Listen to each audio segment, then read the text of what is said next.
We have some absolutely devastating news to share if you haven't heard it.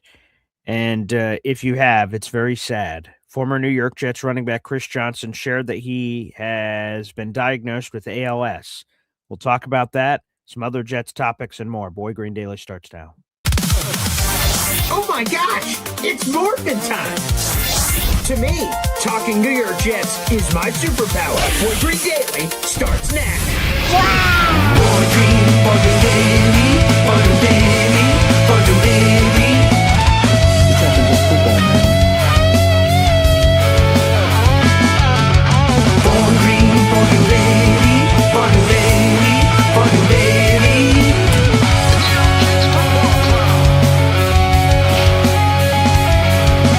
Offense, defense, special teamwork, Jets football with Boy Green.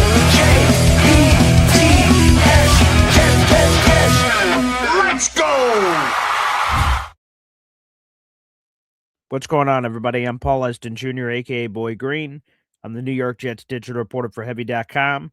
Welcome to Boy Green Daily, a daily New York Jets video show, also available wherever you get your podcasts. This is difficult. I apologize. Still sick, by the way. Sorry. Like the video if you're on YouTube, hit subscribe. But let's get to some very serious news.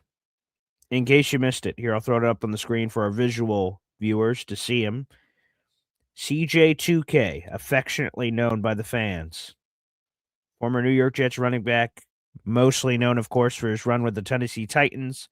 He ended his career with 3 final years with the Arizona Cardinals. He announced yesterday on Good Morning America that he has ALS, and he found that out last year. Yeah, thanks, Siri. Shut up. Read the room, Siri. Read the room. Sorry, my watch started talking. But Chris Johnson told a national audience yesterday that he was diagnosed with ALS a year ago, and he's just revealing it for the first time. And he revealed that the disease has spread very quickly. For those of you who don't know people in your life that have ALS, I'll just tell you this. I had a client work relationship.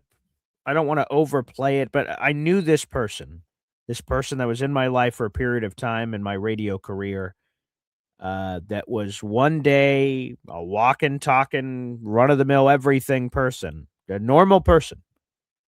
They got diagnosed with ALS, and then they were stricken to a wheelchair very quickly. They lost a ton of muscle mass. It's just a devastating disease, which I'll explain here in a second for those who don't know what ALS is.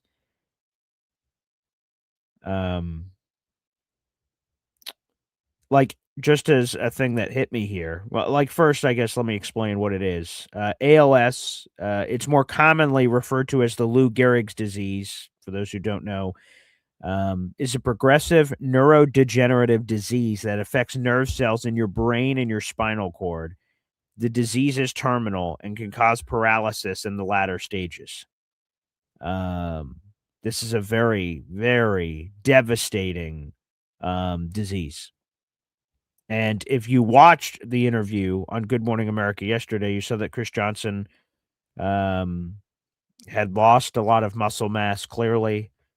He was using, there's a form of technology where his eyes are sort of the keyboard. And like when someone asks him a question, this goes above my pay grade of understanding, but his eyes can connect to the words, and then you hear Chris Johnson's voice, which he recorded before he lost his voice with an AI machine. So when he's asked a question, like Michael Strahan, who was interviewing him yesterday on Good Morning America, was able to respond in his voice based on that technology. So shout out to the advancements of technology. But he can't speak. And here was the thing that just got me. He said a year ago, right? He was just normal working out. He has been retired from the NFL. He hasn't played in the NFL in almost a decade. And he was just running around with his kids a year ago. And now his functionality, his ability to stand, his ability to speak, all of that has been dramatically affected. And the one that hit me for Chris Johnson is he said a year ago I could pick up my 7-year-old daughter, and now I can't do it anymore. Oh,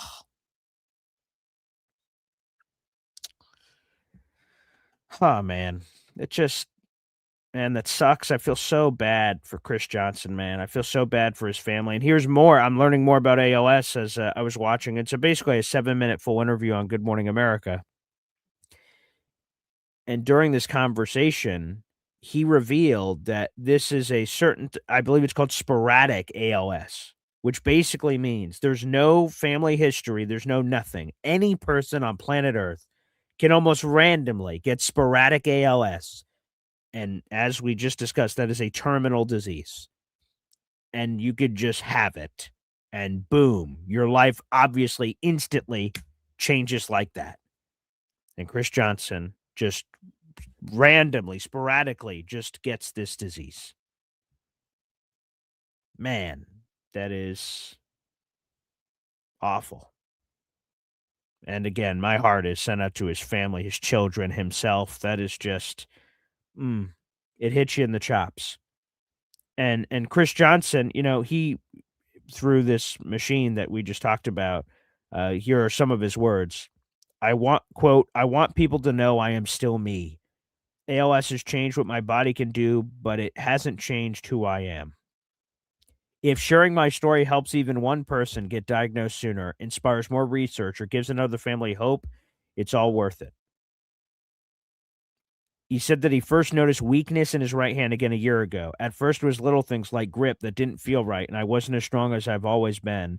His wife at the time thought it was like a pinched nerve or something from his playing career. And they quickly found out, as Chris Johnson says in his own words here, quote, we hoped it was something else, but after thorough testing, they finally came down with the diagnosis of ALS. They told us about a medication that might extend my life by a few months, but they told us to get our affairs in order. In other words, like, hey, buddy, you're not long for this planet. Get your affairs in order. This isn't gonna last very long. What devastating news to hear. And he says that it was hard hearing that. But after watching the Good Morning America, seeing Dr. Merritt on the show with actor Eric Dane, who has passed away, we reached out to her and she was willing to think more creatively, offering experimental treatments that might help in the advanced research. And he says, I don't know if you ever truly fully process what this is.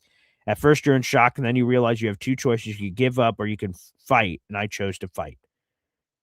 And he says this disease is progressing much faster than I could have possibly imagined. I want people to realize just how quickly ALS can attack your body. Just over a year ago, this is the story I was just telling a second ago.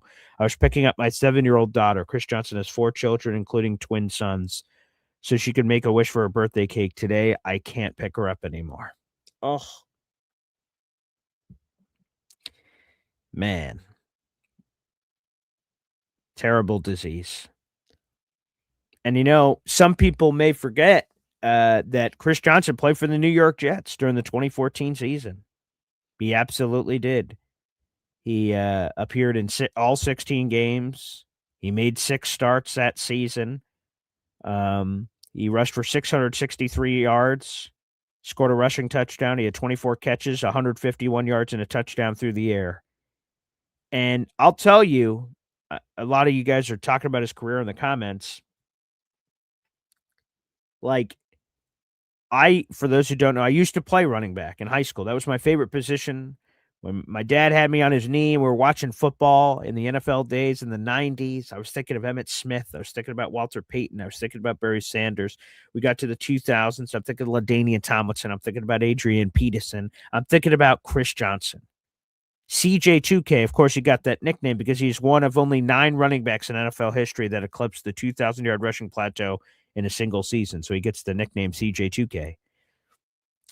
He had this, I'm going to do this very poorly for people who are watching the show, but like his 2,000-yard season where he was the offensive player of the year, he was a first-team All-Pro in 2009. I was in high school. This is my formative years of football, and he did this celebration that I did during my career in practice and everything else. I never got to do it during a game. I freaked out when I scored a touchdown during the game, so my brain was muddied. But he did this celebration I still do today, and it doesn't look anywhere as cool as CJ2K used to do it, so I'll try to show it. It was a snap, so your arms are extended. He snapped his fingers, went to the shoulder. Snapped his other fingers, went to the shoulder. So he went 1, 2, 3. Yeah. So right, left, diagonal right, shuffle, shuffle. It just went boom, boom, boom, boom. Mm, mm. And he did that. And I thought I was the coolest guy in the world. Hey, that's my CJ2K celebration when I was in high school. I was like, yeah, baby. That was my CJ2K. I loved it. Danger Zone says we need the high school football pick. I'll see if I can find it quick. I don't, believe it or not, I don't have that just immediately handy. We'll see if I can find it. But I remember doing my CJ2K celebration in high school. That was just like a cool, and obviously long before he played for the Jets. I was in college when he played for the Jets. So that part was already happening. Yeah, I'll see if I can find it quick. We'll see if we can get that picture. Oh wow, that came up faster than I thought. Okay, let me see if I could get a good image of it. Let me see. Yeah, this isn't. Oh yeah, this is blurry as all hell. I'll see if I can find it. I found some random pictures. I don't have a good one of it. Yeah, maybe this one. Okay, here we go. All right, let me. I'll bring this up on the screen. This is Boy Green in high school. This is still a little blurry, but you guys will get the general idea, I guess. Here's Boy Green in high school football. Here it is. Here it is. Okay, here we go. This is in a scrapbook somewhere. My mother probably has this. Here it is. That is Boy Green. A lot of you may know this story, but the reason why I'm Boy Green 25 is because that was my jersey number in high school. There it is. 25. There's me. I have the Jack Sparrow mustache goatee combo in high school. That's me with my Oswego Buccaneers football helmet. I still have that jersey in the closet somewhere. That is it. That is Boy Green well before he was Boy Green. That's just Paul Andrew Esden Jr. There he is right there. Yep. That is young Boy Green. Yes, sir. Yes, it is. I'll tell you, I had two choices. So I played on JV first, and then eventually I moved over to varsity for my final 2 years of high school. I go into the coach's office, Coach Griska. I go into his office. It's jersey number assignment day. I come in. He's like, hey, Polly. He would call me that sometimes. He says, I got two numbers for you. You pick number 25 or number 80. And I thought for a second. And I went said, this is clear. I always wanted to be a running back. And another formative running back was Reggie Bush when I was in high school and growing up. And I was like, I want to be the next Reggie Bush, baby. That's the kind of running back I want to be. I want to be Reggie Bush. And so I picked 25, and the rest is history. I'm Boy Green 25. I wore 25 in high school, and the rest is history. But that is true. So I was a Reggie Bush guy. But again, people in my formative years there are Adrian Peterson, LaDainian Tomlinson, Chris Johnson, Reggie Bush. Those were just influences, the people I wanted to model my game after. I can confirm, Lou B, who asked, are those letters red, white, and blue? They are not. Our colors were black, blue, and white. We had this home jersey. We called our home field. We definitely stole it from the Raiders. The Black Hole is where we played at home here. That football stadium, unfortunately, no longer exists. It was torn down, and they built a brand new stadium a couple fields over. So the football stadium I used to play at does no longer exist. It is torn down now, unfortunately. But yes, they have a brand new, beautiful stadium. I wish I played in it. It looks spectacular over there.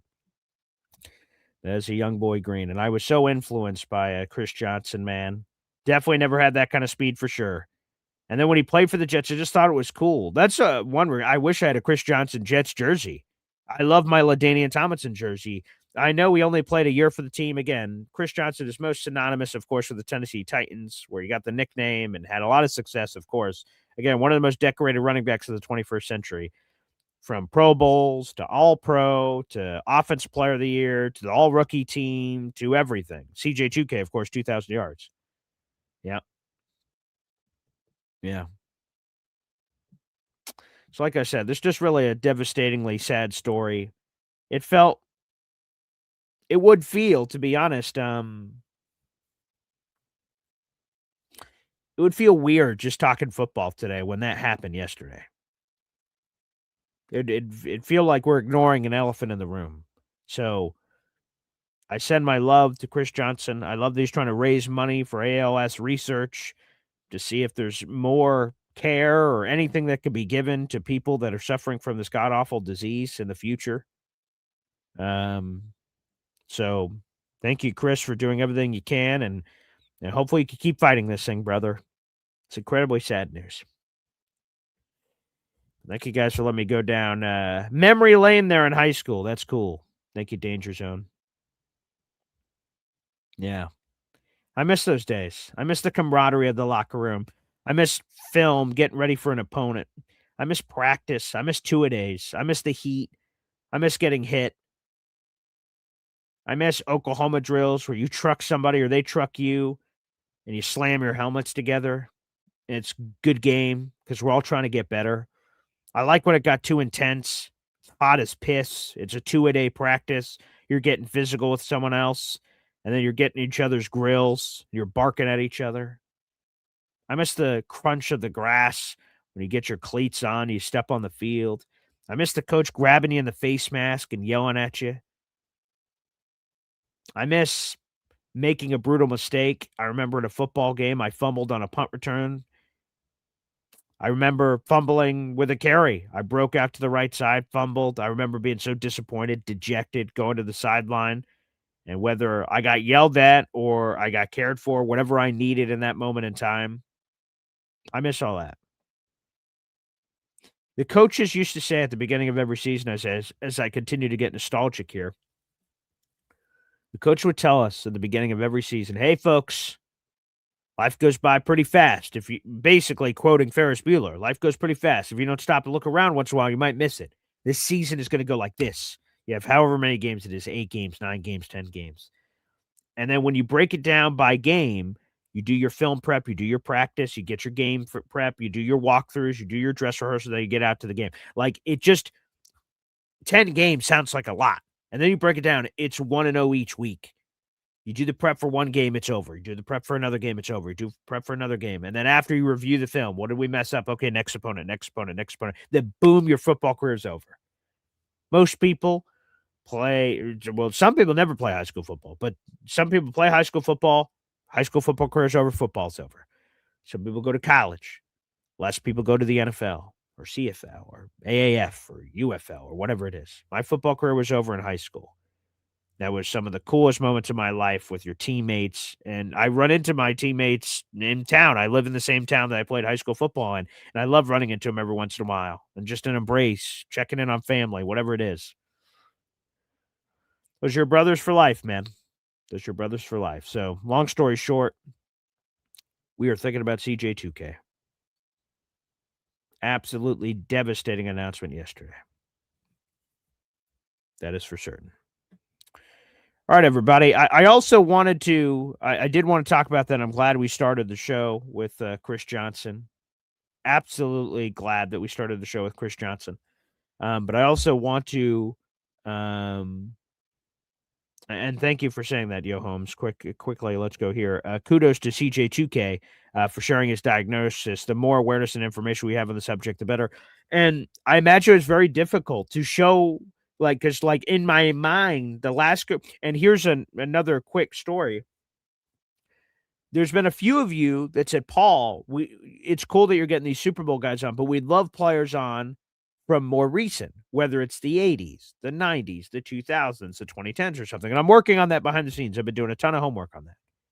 One of the players I reached out to within the last month is Chris Johnson, believe it or not. I thought, oh, that'd be a cool story. Maybe I could get Chris Johnson on.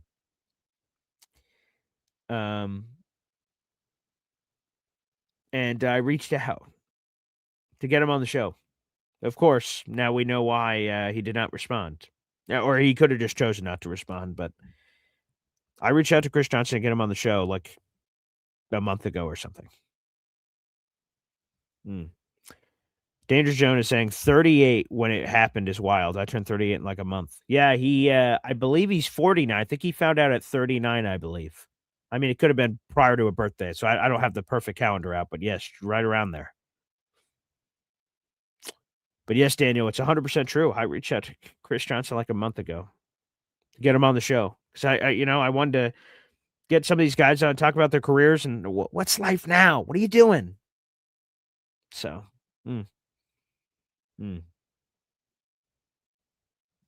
yeah. So, like I said, I did want to start the show like that. I feel like it would have been whatever the word is. It would have felt wrong doing anything else on this show on June 30th, the final day of June. But we will talk about other topics. I did write an article about an analyst talking about the worst case scenario for the Jets defense. We will talk about that.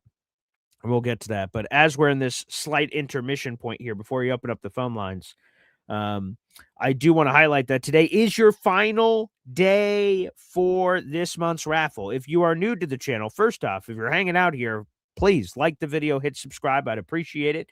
We're one subscriber away from, let me pull it back up to see it here. Yeah, at the start of the day today, we're one subscriber away from 8,680. If my math is right there, which is always up for question. So take that for what it was. But at the beginning of the show, we were one subscriber away from 8,680. So yeah, we're right around there. So again, the closer we get to 10,000, the better, which is amazing. So feel free to subscribe if you haven't. But today's your final day for raffle tickets. We do a raffle every single month on this channel. Give you guys a chance to win some prizes at affordable prices. It's $3 a raffle ticket. You can get as many raffle tickets as you like. Obviously, the more you get, the higher your odds are of winning it. But people have won with one raffle ticket before. So here are your raffle prizes for this month. This ends today. Today, as a matter of fact, this is my only live show scheduled today, as a matter of fact. So this is your last chance unless you choose to use a PayPal, Venmo, or Zelle option, which, by the way, PayPal, Venmo is at BoyGreen25. Just say who you are. Hey, I'm Johnny Boy, and I want 5 raffle tickets. Here's $15. You could choose to do that at some random point today before midnight, so feel free if you want.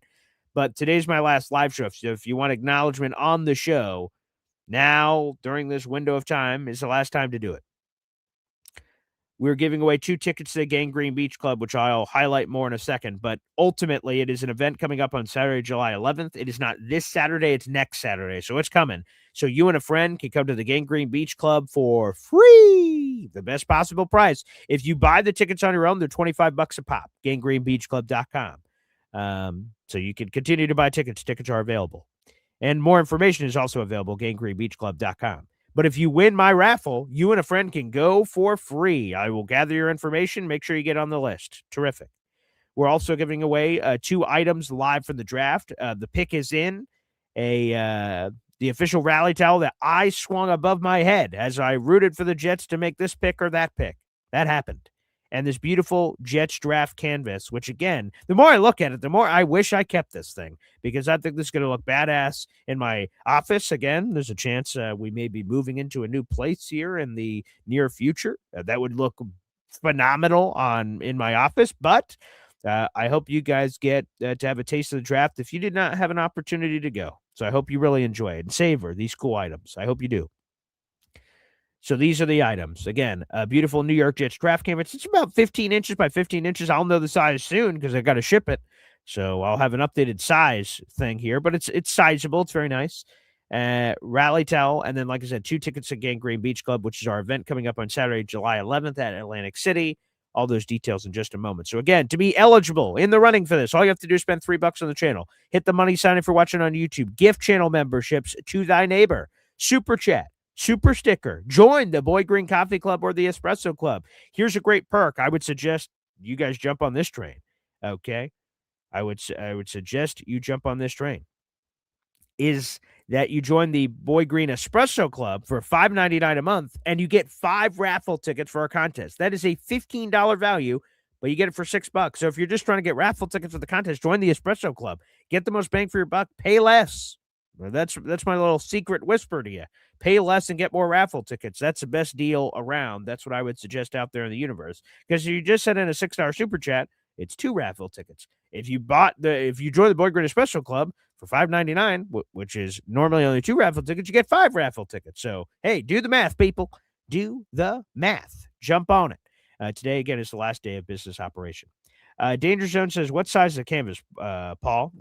15 inches by 15 inches, I believe. I have it right here, as a matter of fact. Let me see. Is that yeah. Yeah, it's something like that. Here it is. It's beautiful. I love it.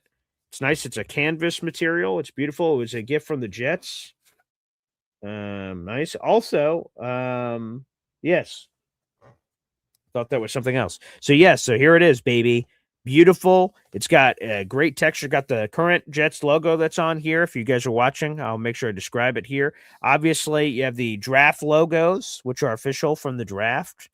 From the draft here. I got this item from Pittsburgh. This was a gift from the Jets for being inside the pit. The Jets gave us this as a gift, and it's super cool. As far as I know, one of a kind item outside of whoever potentially also was in the pit. I don't know if everyone got the same gift item from the Jets, but yeah, this is amazing. This is amazing. So, like I said, upon further review, I would love to keep this in my office. This looks awesome, and it's a great memory for the draft. But again, I hope for you guys out in the audience that whoever wins this cherishes this and say, man, this is freaking awesome. So I hope so for whoever gets this awesome item out there in the universe. And look at that. Danger Zone has jumped in the mix. Appreciate you, buddy. Here you go. He's gifted a Boy Green Coffee Club membership here on YouTube. That's what I'm talking about. Let's get a train rolling. You are officially in the running, my friend, for all of these wonderful items. Again, we'll announce that winner live on the show tomorrow. And yeah, we'll immediately announce the new raffle prizes. We have something huge in the works, people. Absolutely huge in the works. I think you guys are going to dig it. So let me put you down officially. Danger Zone here. You officially have a raffle ticket. Appreciate that. All right, that membership out in the audience, that went to, let me see here. Connor7158, welcome to the Boy Green Coffee Club. What Danger Zone just gifted you, Connor, is a free month to the Boy Green Coffee Club. You get to test out the perks, look around, enjoy the atmosphere, and at the end of the month, the email gods will come to you and say, hey, that month was pretty cool. Do you want to stick around? And you could choose to stick around. So that'd be awesome. So Danger Zone, thank you for supporting the show. I appreciate it. And good luck. Again, people have won with one raffle ticket before. So, hey, you never know, baby. You never know. Speaking of the Gangrene Beach Club event, which could be Danger Zone could be winning 2 tickets to potentially. Special guest Wayne Corbett is going to be there, baby. He's a Jets legend. I've never met him in person. I do have an autographed book from him. Shout out to my Hop on Pop. Forget me that for a previous birthday or Christmas or what have you. So that's a cool part of my collection, which is awesome. And he is going to be meeting Jet fans, taking pictures with Jet fans. It's going to be pretty cool. I hope I'm in that line, baby. Saturday, July 11th, the HQ2 Beach Club. Go to gangrenebeachclub.com for more details on the event if you'd like. If you're curious about anything, feel free. It's got all the information there. Of course, one person or 2 people technically, but one person will win 2 tickets and they can use those tickets, obviously, however they presume. So feel free to do so. But if you just want to buy tickets, let's say you miss out, like you find out tomorrow, geez, I didn't win Paul's thing. Well, still, you guys can come. I'm going to be there. Snowball's going to be there. Chef Kevin Gilbert, Lou B, of course. Yeah, it's going to be a lot of fun. But go to gangrenebeachclub.com. Get your tickets, baby. It's going to be amazing. Doors open at noon. They close at 6, 21 and over. So keep the kids at home for this specific event or have a babysitter or something. I'm going to be there for that weekend. I'm coming in on Friday. I'm leaving on Sunday, I believe. So I'll be there in town. We'll see if we can organize loosely some stuff together. It won't be like a restaurant takeover or anything, I don't imagine, but maybe loosely, if a bunch of you are around, you guys can reach out to me if you're in the area or you're coming to this event. You want to go out for food or something after. Maybe a bunch of us can get together. We can see just sort of off the cuff. Maybe we could do something. I'll have my family with me, so that'd be cool. If one of you guys or any of you guys want to do that, I'd be open to that. So yeah, let me know. This is going to be awesome. I can't wait for this event. It's going to be awesome. Thank you to Jake Asman. Thank you to Lou B for setting all this up. So again, today is your final day for raffle tickets, people. The final day for raffle tickets. So get your raffle tickets in. Don't wait. Don't hesitate. Appreciate. All these other random words that rhyme and possibly make no sense. There you go. So let's keep it rolling. All right, let's get into the other topic I wanted to delve into here on the show. The other topic I want to delve into. By the way, I'm seeing, let's pull this up. Before we move on, wow, look at this. Hep just sent in a photo of his playing days. Let me get this up here. Wait a second. Before we move on, let me get to this. This is cool. Okay, here we go. Let me get one more picture up here. By the way, I never described my picture, I guess, to the audio-only listener, so I apologize for that. But I'm on one knee. It's a classic high school photo pose. You're on one knee with your helmet in front of you, holding a football. I was wearing my old NFL gloves. Shout out to my parents for getting me the NFL gloves. I was a big NFL glove guy. And that's it. Wearing my cleats. Only leg pads, knee pads, knee pads, your ass pad, your thigh pads. Those are the only pads I was wearing. You were loose up top, no shoulder pads for the photos. Great photo. So there you go. And this one from Hep, 45, the old Ernie Davis number at the professional level. That's amazing. I love that. There you go. There's Hep in action, baby. Great photo. Fellow running back, fellow brother in arms, running through a tackle. Some poor son of a gun trying to tackle him. Good luck, buddy. That's the Hep train. Toot, toot. Love this photo. Hep action shot here. Remember, and I'll teach my kids this, when you hold the football, there are 3 points of contact to make sure you try not to fumble. Now, I'm probably a bad example because I fumbled twice during my high school career, so not ideal. I guess one was lack of 3-point contact. It was catching a punt, and it got lost in the lights for me, and I dropped it, so I was an idiot. But no, I had one fumble from my playing career of running the football. It's supposed to be 3 points of contact. If I had a football, do I have a football near me? Sort of near me. Okay, yeah, let's grab it. Let's play football 101 here. Here we go. Yeah, it's my football for my family. It's my family for the Father's Day gift. There you go. It's Rylan and Polly. Beautiful football here. Best dad ever, okay? Get your 3 points of contact here. Middle finger on the tip of the ball. You tuck it inside the arm. And high and tight, baby, your 3 points of contact. Boom, boom, boom. And make sure you don't get it ripped up. When so many people, there's a few, like one of my running backs I remember watching was LaShawn Shady McCoy. And he was a guy that if you watch tape on him, when he was running around and like dodging defenders, he would do this a lot. Like he was like running in the open field and he was very shifty. And as he was running, he would see a guy and to like get over him, instead of like possibly holding the football and like powering through someone's head, he would lift the ball over someone's head. But as you do this, you lose some of your points of contact. Maybe you could just have strong hand coordination. You're fine just sort of palming it. But when he did that, he made it loose and he had a few fumbles in his career from doing that. So you're supposed to keep it high and tight. And especially when you go into contact, cover up, double dip, get your whichever, right-handed person, left-handed person, however you are, get your hand over on top and increase the points of contact and power through. Sometimes the ball could get punched up, down, uppercut or something. But again, the 3 points of contact, high and tight, and you get that thing in there. I didn't know I'd be doing some sort of a football demonstration today, but oh yeah, baby, make sure I'm teaching my kids that when we're playing football, we're catching it in the backyard. I'm throwing it to my kids. I'm going to be like, make sure high and tight, baby, catch that football. Boom, boom. Oh yeah. Oh yeah. 3 points of contact, baby. 3 points of contact. 100%.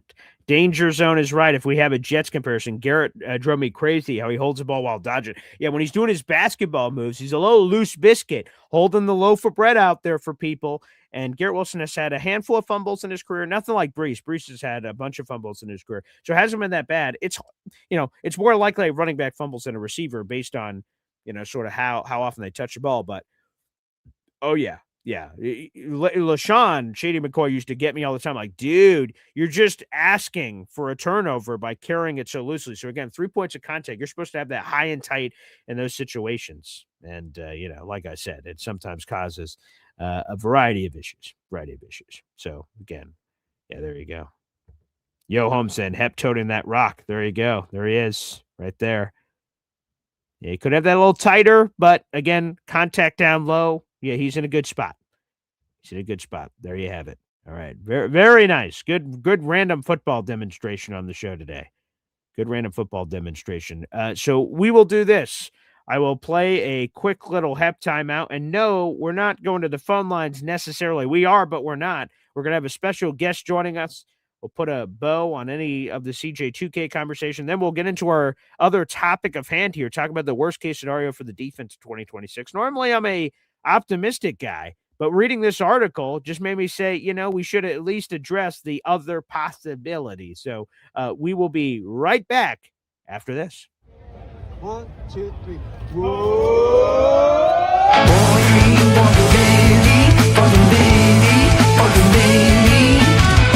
It's actually just football, man.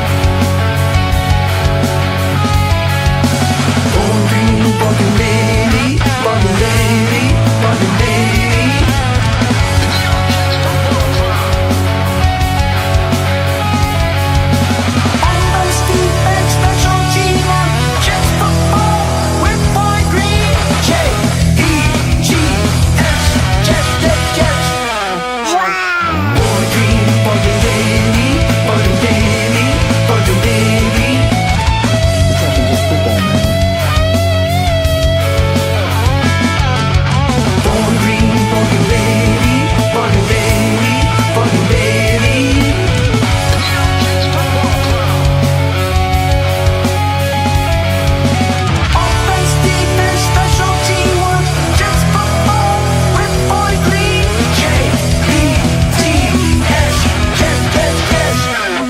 Let's go! Daily, a daily New York Jets video show, also available wherever you get your podcast. We have 150 people in the room across our 3 social media portals on the last day of June. I appreciate you, no matter whether you're watching live, which accounts these numbers, or you choose to watch the show at a later point. I appreciate you supporting the show. My name, of course, is Paul Esden Jr. Welcome back to Boy Green Daily. This is a daily New York Jets video show, 365 days a year. Doesn't matter if I'm sick, which I am. Doesn't matter if it's a holiday, birthday, bar mitzvah, Christmas. I'm here every day. Some shows go 3 hours. Some shows go an hour and a half. Who knows? It's always up to the gods. We just sort of see what the vibe of the show is. Some days we have wonderful guests. Some days we have co-hosts. Some days it's a solo Boy Green. And I'm pleased that today was at first a solo Boy Green show, but it is now going to be co-hosted by another fellow New York Jets content creator out there in the universe. So we have a lot to discuss. Let's bring him on in on the show and make sure you guys show your same love to me as you do our next guest. That is the one and only Ricky New York Live, baby. Good morning, Ricky. Morning, Paul. How you doing? Hey, I won't lie. I've been a little nostalgic. I've been a little sad this morning. Reminisce again. Yesterday, when the news came across my phone, I'm by myself in the morning. My kids are sleeping. My fiance is sleeping. It was just an audible gasp, like, and my hand just went to my mouth when I just was scrolling on Twitter for something else, and it just popped up. Chris Johnson ALS diagnosis. I'm like, oh no, geez, no. And I just went over to my bathtub and just sat on the edge of it. And because I just had to gather myself. And then I looked it up, and the full Good Morning America interview was like 7 minutes or something. I said, I just got to watch this right now. I got to stop what I'm doing and just watch this. And it was just very moving. So before we go into our topic at hand, where we'll be talking about the Bleacher Report analyst assessment of the worst case scenario on defense, I wanted to give you an opportunity, Ricky, before we plow through it, about I don't know if you had anything to say about Chris Johnson, former New York Jets running back, or anything you wanted to say about this topic. Yes, absolutely. And much like yourself, when I was playing like high school ball, was also a running back. Not to one up you, but my number was 26. Hey, all right. Same as Lev Bell and Of course. Saquon Barkley, and there's a few different players wearing that number around. But yeah, man, when I heard that, and anytime you hear Chris Johnson, the first thing you think of is CJ2K. The 2,000-yard rushing season, which, by the way, was led by former Jet Kevin Mawai, which is kind of crazy. Like, Mawai left us, went to Tennessee. Chris Johnson has the 2,000-yard year, and then Chris Johnson leaves Tennessee and comes to us. So we did the swap there. But, yeah, I was listening to that. Like, I apologize for being a little bit late. No, that's okay. First of all, I like overslept No, a little okay. bit, which I haven't been getting lots of sleep. Mm-hmm. Actually, apparently, I did get some sleep during somebody else's show last night. Now, if you would have asked me at the time, I would have told you that I just dozed off for a second. But apparently, it was more than a second because later I popped back in and they were showing pictures of me sound asleep on screen. An Aaron Glenn controversy, eh? You know what? And they actually did have like a split screen shot Oh with boy! Aaron Wow. Glenn next to each other, which Right. I'm honored as a big Aaron Glenn fan, as Yes. everyone knows I am. I was honored to be put up there with him. Yeah. But so anyways, I woke up and stomach felt kind of nasty, so I had to get something to eat real quick before I came in. But I'm sitting there, and I'm listening to you, and it was really kind of, the news was shocking, to say the least, when I heard it yesterday. But it was weird to me because, like, I was having a discussion late last night with my wife, and I was actually telling her, like, I got something really weird going on with my hand right now. Like, I don't know exactly what it is. It's not like arthritis or something, but I have a lot of trouble, gripping anything, grabbing onto anything. And even said the words like, maybe it's a pinched nerve or something. So, like, as you were saying that, like, it just, I was like, wow, that's a really bizarre coincidence. Right. But as it turns out, believe it or not, I think it could be stress. Which that sounds really odd, but my wife at one point went through the same thing where, like, her entire one arm, it was almost just like limp, like she couldn't even use it for a good week or so. And Jesus. It turned out that that's what they told her. And I didn't know stress could affect you physically in that kind of way. Definitely, yeah. Until now, so I'm learning some things, but yeah. This is awful news, man. Like, I feel really bad for him. It would be bad at any age, but still, as young as he is, 40 years old, yeah. Yeah, that's really tough, man. He's got 4 kids, man. He's got 4 kids, twin boys. Like, man, that is just again the part that got me. I can't remember if you were watching yet, but as you were getting ready for the show, but. He said this during the Good Morning America interview. A year ago, I picked up my 7-year-old daughter, was running around with her. I can't do that anymore. And I'm just like, damn, man. That just, and again, this is a terminal disease for those who don't know. So this is awful. Yeah. Yes, that's,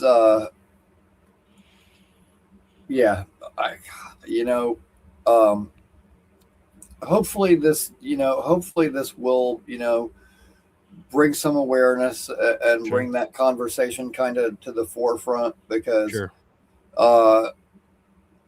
and not to be negative or anything, but we're all talking about this right now because we're all football fans, and Chris Johnson, nobody else has done, but there are a whole lot of people out there in that world going through the same thing who aren't former athletes, who don't have any sort of status where people are going to gravitate to them or so there's a whole lot of people out there going through the same types of things, without any kind of fanfare or without bunches of fans reaching out and wishing them well. And so, my thoughts to anybody and everybody who's out there going through this. Absolutely. Very, very tough situation. Yeah, there's no question about it. So again, I wanted to make sure we didn't plow through that and you had an opportunity to comment on it. Again, everybody, it's Boy Green. It's Ricky New York Live. Another main topic. Not sometimes we don't always have two main topics, but the other one I wanted to get to before we get to the phone lines is Bleacher Report just putting out an article and talked about the best case and worst case scenarios for every defense in the National Football League. I said, all right, let me see what they said about the Jets. And I read through, and I, yeah, that's always dangerous. And I read through the worst case scenario, and I just went, huh. Like, because naturally, and this is for me and you, Ricky, not everyone is like this, but me, you, Green Bean, there's a few others, that we are, our factory setting, if someone flipped over our action figure and took a peek, is set to optimistic. That's how we live our lives. That's how, it's certainly our Jets fandom. And there's only a few of us out there. Like, it's unique. I run into a lot of Jet fans who are completely the other direction, are completely pessimistic and waiting for the other shoe to drop. Rich Eisen, even. I hear him on his show talk about it all the time. Yeah, this is good happening, but when's the other shoe going to drop? There's a lot that have just been beaten down with time. There's still a few of us out there that no matter what, bring our optimism flag and hope others rally. Green Bean, you, me, and I'm sure there's others. I don't want to leave anyone out, but Nick Shine, there's a few out there that are optimistic, and I love that energy.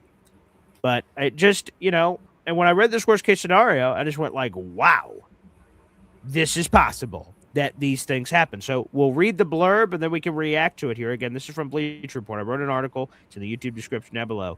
This is Gary Davenport, who actually is really a big Jets hater, to be honest, in all the articles I read from him. But I thought this was interesting. Here it is. This is Davenport's little blurb. This is what he believes is the worst case scenario for the New York Jets defense in 2026. Quote, the problem is that none of those newcomers are guaranteed upgrades. David Bailey is a rookie playing on a line where he may not get much help. Demario Davis is a 37-year-old linebacker. Deshaun Wright had never been a full-time starter until his career year in Chicago this past season. Minkah Fitzpatrick is playing on his third team in as many years. The worst case for the Jets is those players not panning out in another year of having one of the league's worst defenses. And I was thinking about this. And as optimistic as I am about a lot of these varying scenarios, right? Because like David Bailey, I'm like, oh man, he led college football in sacks last year. He can help you right now player. But some rookies take time to marinate. Some do not contribute immediately. We are all hoping with the number 2 overall pick that David Bailey is an instant impact player. Demario Davis is 37 years old. I say, wow, he's only missed, and shout out to Rich Samini for this nugget, Demario Davis only missed one game in his 14-year career because of injury. Hear that one more time, people in the back. Demario Davis has missed one game in his entire career because of injury. He missed another game because of COVID protocols. So one game for 37 years old. But Father Time's undefeated, so that could come this season. Deshaun Wright, he had never been a full-time starter until last season. He had never started more than 2 games in a single year before last year. So now we're saying, oh, yeah, but that last year is definitely it. Maybe that was a blip on the radar. Minkah Fitzpatrick is on his third team in 3 years, and he hasn't had more than one pick in a single season in 4 years. So we're saying, yeah, because the position he played, the things that he was being asked to do gave him less opportunities to intercept the ball. So I can excuse away anything people say. Demario keeps his body in shape. $1 million in his body, the Rich Samini article. Minkah's going to play something different with the Jets. Deshaun Wright, there's a connection that Bucky Brooks told me when he joined the show a couple weeks back saying, hey, Aaron Glenn has a relationship with Dennis Allen, who ran the same defense in Chicago that they ran together with the Saints. And thus, there is less of a guessing game in Deshaun Wright because he should be playing the same thing that he excelled at in Chicago. So I've heard all kinds of things that some people could call excuses. But I see that, again, that's not normally how I look at it, worst case scenario. But I read through those and I'm like, damn, Demario could be too old and Father Time's undefeated. Damn, Deshaun Wright may just be a blip on the radar. Maybe he's not the guy he was last year. The rest of the NFL certainly thinks so. He only signed a $3.5 million deal. Minkah, the Dolphins gave to the Jets on a silver platter for a 7th-round pick, and they said, we don't give a crap if you play us twice a year. Do they know, something we don't about Minkah? That we're assuming, they're idiots. They made a stupid decision. Maybe they did. We also hired Adam Gase when they fired Adam Gase 10 days later. So we've done stupid things as an organization. So I turn all that hoopla over to you, Ricky, the analyst Gary Davenport of Bleacher Report's worst case scenario for the Jets. He laid out all these things on the line. Your response is what? My response is, first of all, the Nashawn Wright thing is kind of ridiculous. Just because last year was his first year as a starter doesn't mean there should be any kind of, negative connotation there at all. Like, Kenyon Sadiq that we just drafted at 16. It was last year was his first year as a starter. That's correct. Because, yes. He was behind the other kid there at Oregon the prior year. Terrence Ferguson. Ferguson, yeah. And so, I mean, you know what? He had all those picks in his first year as a starter. Sometimes when you get your opportunity, you make the most of it. It sounds like that's what happened with him, so I don't see a negative there. Minka, you can say the position they had him playing factored into his production. And, kind of like, and I'll equate that to the same thing with Davis, as I did with CJ Mosley at the end. Sometimes that cerebral part of the game can make up for a little bit of drop off in the physical ability. Where sometimes maybe, your pursuit speed when you're young and you're in your 20s, you can rely on. But, then at that age, you can see the formation, what's coming, and you're already in the right spot. You don't have to worry about makeup speed because you're already there waiting. So exactly. So sometimes, to your point, Ricky, you can make it up the other way, right? DeMario's older. Maybe he's not as fast as he was 10 years ago, but he knows where everything is, so he can make a proper pre-snap step adjustment to the left or right to put himself in a better position. So maybe he wouldn't get there as fast, but because of his smarts, he's in a better position to be able to make the play versus when you're a young player, maybe you're young and stupid and you can't understand things quick enough, but you're like, I'm fast enough to make up the difference. I start like on a running play, I thought it was a halfback stretch to the left. I start shifting left, go, oh shit, it's a counter, and he's cutting back. I'm fast enough to realize my mistake and jolt back the other way and make up the difference. So there is that sort of yin and yang from young, not as much knowledge, but you've got traits and talent to make up for it, versus older, maybe not some of those traits and talent, but still the awareness, the knowledge to be able to make up the difference. That's fascinating observation. Yeah, and I mean, and that's one thing that I really noticed when as he came back to the team, and I was looking at some of his recent tape, and I was like, God, man, as soon as the ball snapped, he's like right there at the appropriate gap. The way that he fills those gaps so quickly, I think there's a lot to be said for that, and. The David Bailey thing. Yeah. Listen, not all rookies are created equal. Defensive line. I mean, a lot of times it takes those guys a little bit to get going. They don't necessarily just burst onto the scene and start piling up sacks right away. That being said, even though he's a rookie, I wouldn't necessarily categorize him as an, unknown commodity. The guy led the nation in sacks last year for college football. Yeah. Had a very productive college career, and for Christ's sakes, he was the number 2 overall pick. You don't achieve that because you stink. So, Bailey, I'm not really as worried about. Yeah, I mean, everything he brought up is, I guess, fair to speculate on. There wasn't really anything outlandish there, but at the same time, there's no strong indications that all that stuff is going to come true, that he's talking about. It seemed like he's kind of reaching a little bit there, especially with Davis. I mean, I know that the age is a factor, but there hasn't really been a drop off. So, me personally, and I saw that you did can the Jets go from worst to first type show? Yes. And I will actually be doing something similar to that tonight. Great taste. All right, nice. Yes, on Ricky New York Live, because Yeah, the topic is going to be like, what do the Jets need to do to become a playoff team this year? Mhm. And Well, when you say Ricky New York Live, you're saying a YouTube channel that you do New York Jets content on called Ricky New York Live. That's what you're talking about. yes, absolutely, Ricky New Okay. York Live, where All right. I do Jets content. I handle the evening while Boy Green handles the mornings, That's it. Perfect and combo.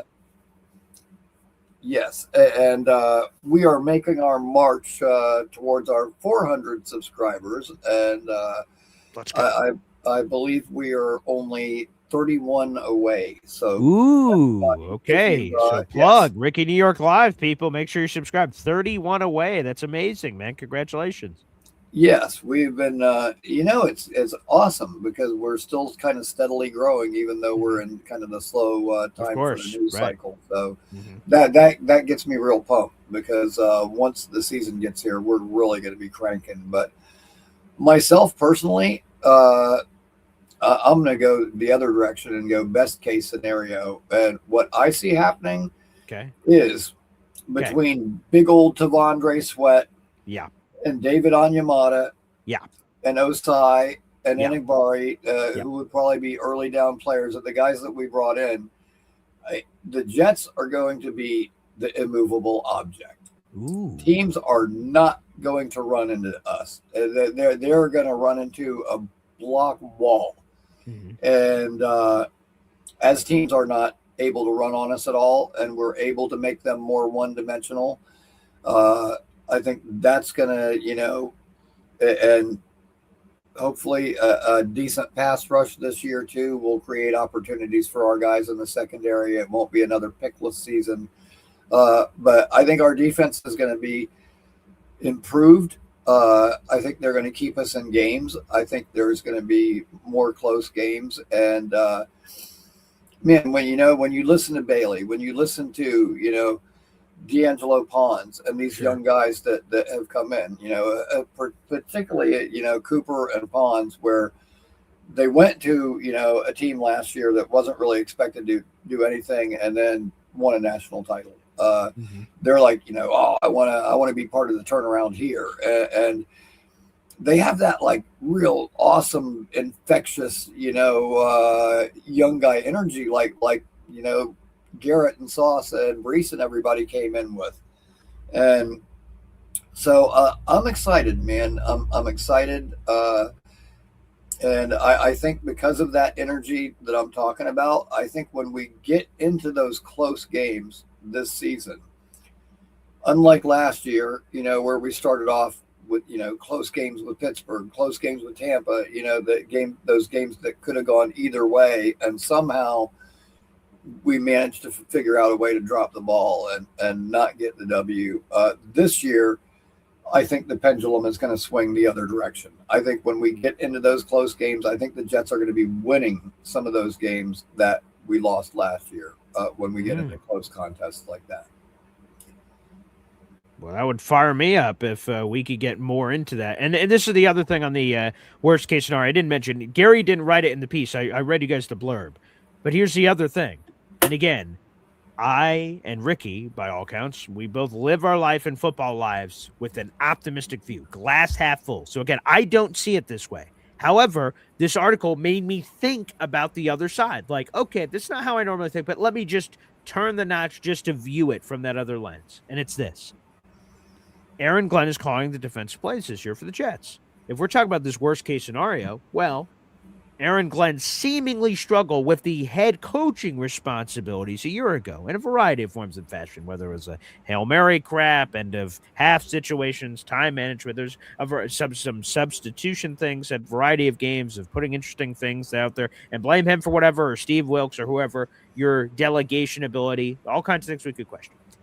If you were looking at it from a worst case perspective, you could say to yourself, now wait just a second. Aaron Glenn struggled to be a head coach last year. Now I'm saying, hey, Aaron Glenn, you be head coach and defensive play caller. Like, if you were a negative Nancy, you'd be like, what the? How is he couldn't juggle one? Now I'm asking him to juggle two.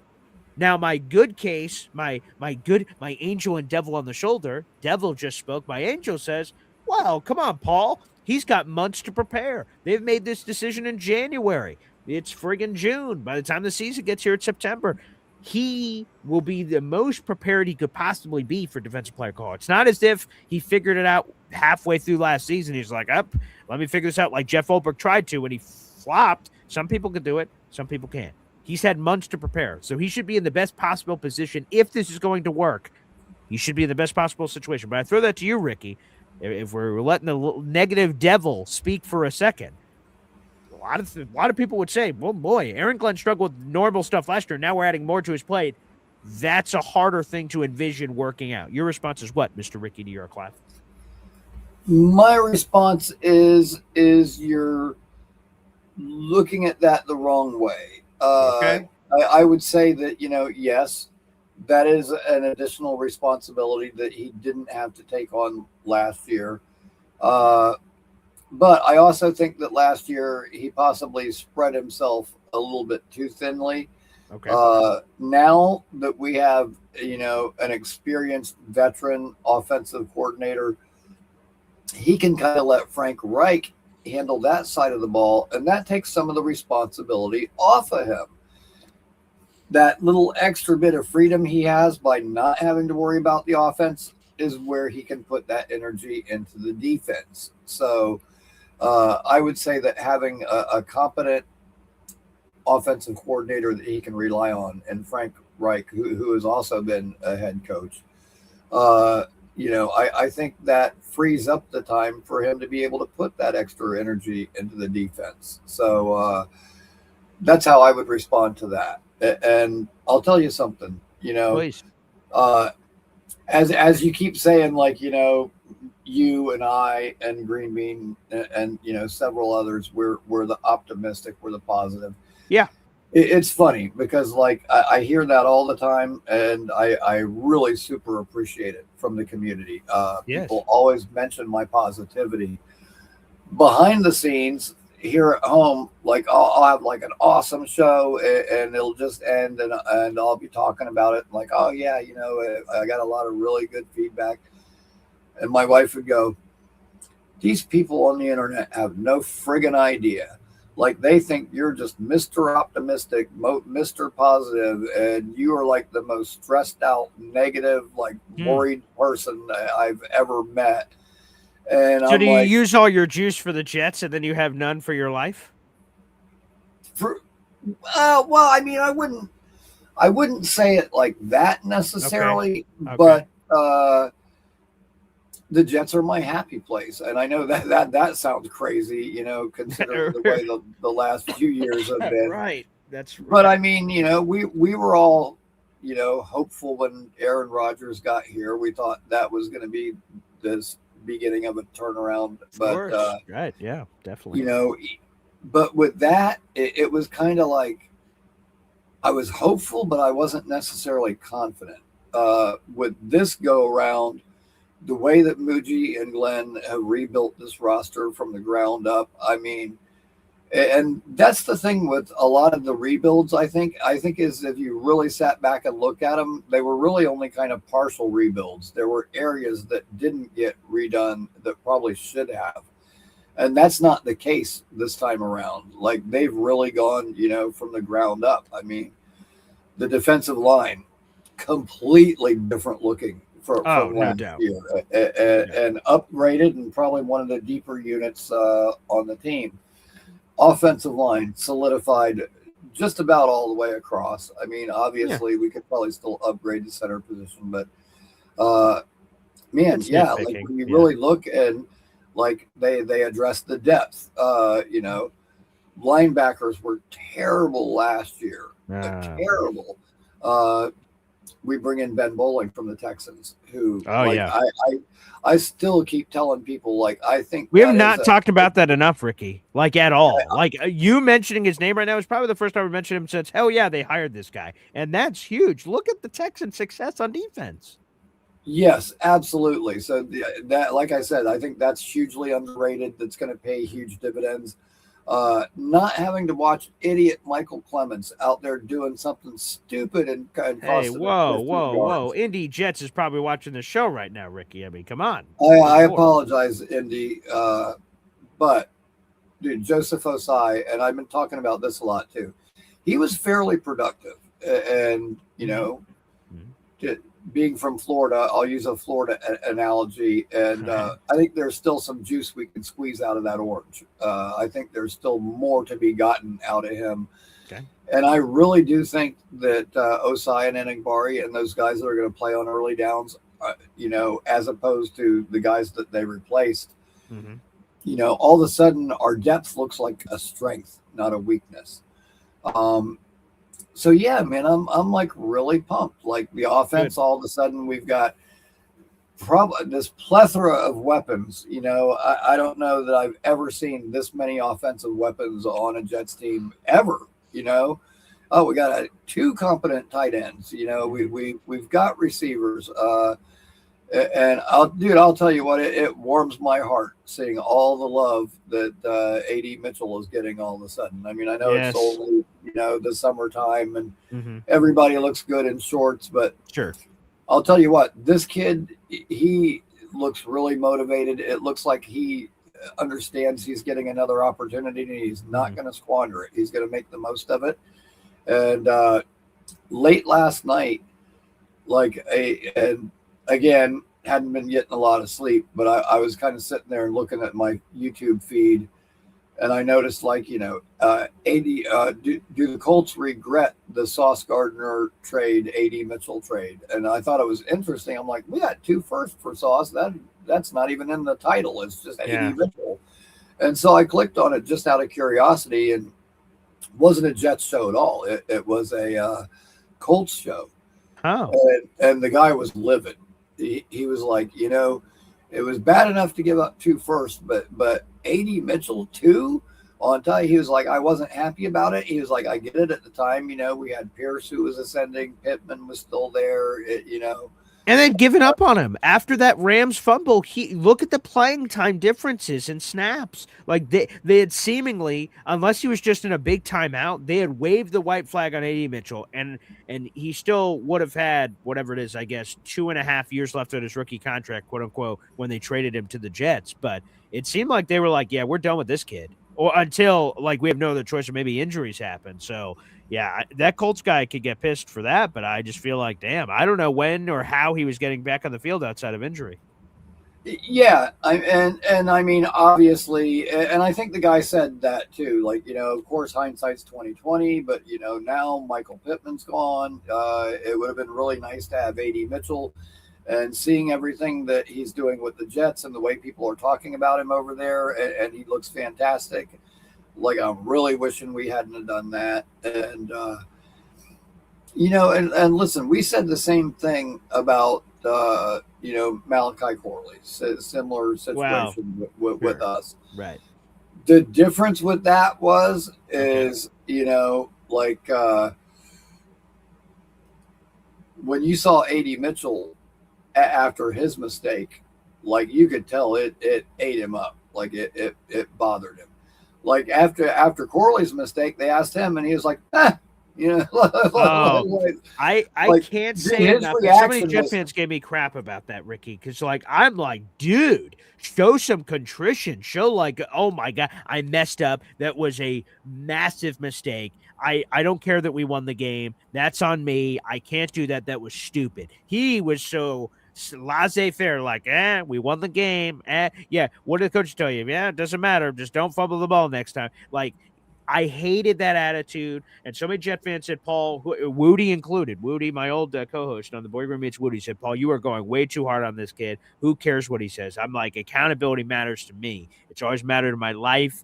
And when you make a mistake, I told you earlier, I fumbled in high school. I made mistakes. I apologized to teammates. I apologized to coaches. I said, that's on me. I screwed up. That's all me. And I dove on that grenade. And it's my fault. And it's not some heroic thing. Hey, man, that's on me. And that's what it is. So the fact that he responded that way pissed me off. And I hope it pissed off the coaches and everything too. And right, to your point, Adonai Mitchell was completely the opposite of Malachi Corley. He was like a family member just died, is how he was responding after the game. Yes. And that's a kind of accountability I want to see from the players, because if you take it that seriously in the media, you're taking it that seriously to yourself. That is a critical, stupid mistake that I can never do. That is an unacceptable thing. Corley never handled it like that. Yeah, and that's the thing is, we're all going to go through adversity. It's how you handle it. And, but yeah, and I'm real big on taking responsibilities for your own actions. So, 100%. And look at this from Lou B real quick. He says, to think AD dropped that ball was a Jets' blessing because, of course, he doesn't drop that ball. They score a 70-yard touchdown. They probably beat the Rams. They lost by like 3 or 4, and that touchdown happened. So they probably beat the Rams. That means they're 8-0. That also means AD Mitchell never gets sent to the shadow realm. So he's never available. They're still probably looking at Sauce, but the Colts are less likely to include AD Mitchell in that trade. So is there another player they would have went after? What happens? I don't know. So it is true. That's a very unique, I didn't think about it that way, but it is a huge point that if AD Mitchell ends up becoming something that Colts fan thought he could, the Jets benefited from that mistake that he was very accountable for and learned from. And maybe we have this guy. So I'm hearing the hype like you, Ricky. It is electric in the atmosphere. How many beat reporters are saying it's great? Now, we will see. Does it translate? Is this just a blip story? We get to the season, he stinks? Maybe. Or maybe we see him and he is that competent number 2. Rich Smitty said on the Jets Collective podcast that some of the wording, I'll mess it up a little bit, I'm sort of paraphrasing, is that AD Mitchell has solidified himself as the complement to Garrett Wilson at wide receiver based on everything he's shown in the spring. There's still training camp to happen, preseason, all this other crap, but he has solidified himself as the complement to Garrett Wilson. And Rich was very high, and so has others. Nick Faria, every beat reporter seemingly has had wonderful things to say. Zach Rosenblatt, all of them that I've heard from have had wonderful things to say about him. So let's just hope that the Colts made a critical mistake here. They gave up on him too early, and the Jets benefit from that rushed perspective. And while we're all talking about the quarterback, which obviously that's the biggest deal for this, if the Colts pick and deliver us a quarterback, that's the most important thing. But if we got Kenyon Sadiq, very talented player, and potentially a number 2 long-term to Garrett Wilson, then blessed be he. This may be one of the greatest trades of all time. You know what? It really could be. It really could be. And, yeah, you know what? That's an interesting point, too. Like, you got to remember, like, we ended up with Sadiq because of that. So, yeah, dude, you can get, if you get Kenyon Sadiq, a franchise quarterback, and a long-term number 2 wide receiver for a cornerback who, unbelievable, just like the Jets doesn't have a pick last year. So, and so I can't remember who said this the other day, but somebody was like, oh yeah, and the Jets traded away their best talent for draft picks. So stupid. And I'm like, our best talent, the corner who couldn't get a pick, the defensive tackle that quit by week 5. Yeah, he was unmotivated. Look at the final, with all due respect. And I know this is the biggest, as a former football player, this is the biggest insult you could say to another football player. When you question their integrity, man card, drive, motivation, that is the most insulting thing you could say to another football player. From football player, or analyst to football player saying, like, where's your drive? Where's your this? That's as insulting as you could possibly get. But look at Quinnen Williams' final game with the Jets and look at his first game with the Cowboys. This was a man rejuvenated. This was a born-again Christian. He looked on fire. He looked like Reggie White out there. You're like, what the flying hoot happened? And it was motivation and drive and all these different things, and 1,000%. So you know what? To whoever said that, come on, man. Yeah, definitely, and confidence has a lot to do with that too, as far as production. Like, sure, I remember my final year playing high school ball. We had to travel for our first game, and we had to drive like way out to the other side of town, like past the airport in Tampa. And we get out there, and like, we're weighing before the game and stuff, and like most of our team, like, we're weighing in, with all our pads and everything on, trying to make the weight. Then I see the team that we're playing. Everybody on that team is 6 foot something plus. I mean, these guys with full beards and shit. Like, it looked like a bunch of grown men. And I was like, oh my God, what have we gotten ourselves into here? And in addition to playing some running back, I was also a gunner on special teams. And I'm not the biggest guy, but I was quick and I was shifty. And so ball gets kicked off, I'm like blazing down the field, and I just happened to weave right between the first two guys I got to. And next thing I know, I see the guy with the ball, and I stuck him, put him on the ground. And, they call my name over the speakers, tackle by Ricky Merrick. And, my parents were all happy. And afterward, I could literally across the field, I could hear their coach chewing them a new ass. The littlest guy on the whole fucking team, and you let him take our guy down. Like I do not want to see him get near that ball carrier again the rest of this goddamn game. I mean, he was just lighting them up. And boy, let me tell you what, the next time we kicked, I had 4 big old bruiser guys meet me before I could get anywhere near, and they leveled me the whole rest of the night. They flattened me. It was brutal, dude. It was like Vontez Burfict style football where they were like headhunting me. It was nasty. And needless to say, my moment of glory was short-lived because that was the only special teams play I made all night that night. But, dude, you know what?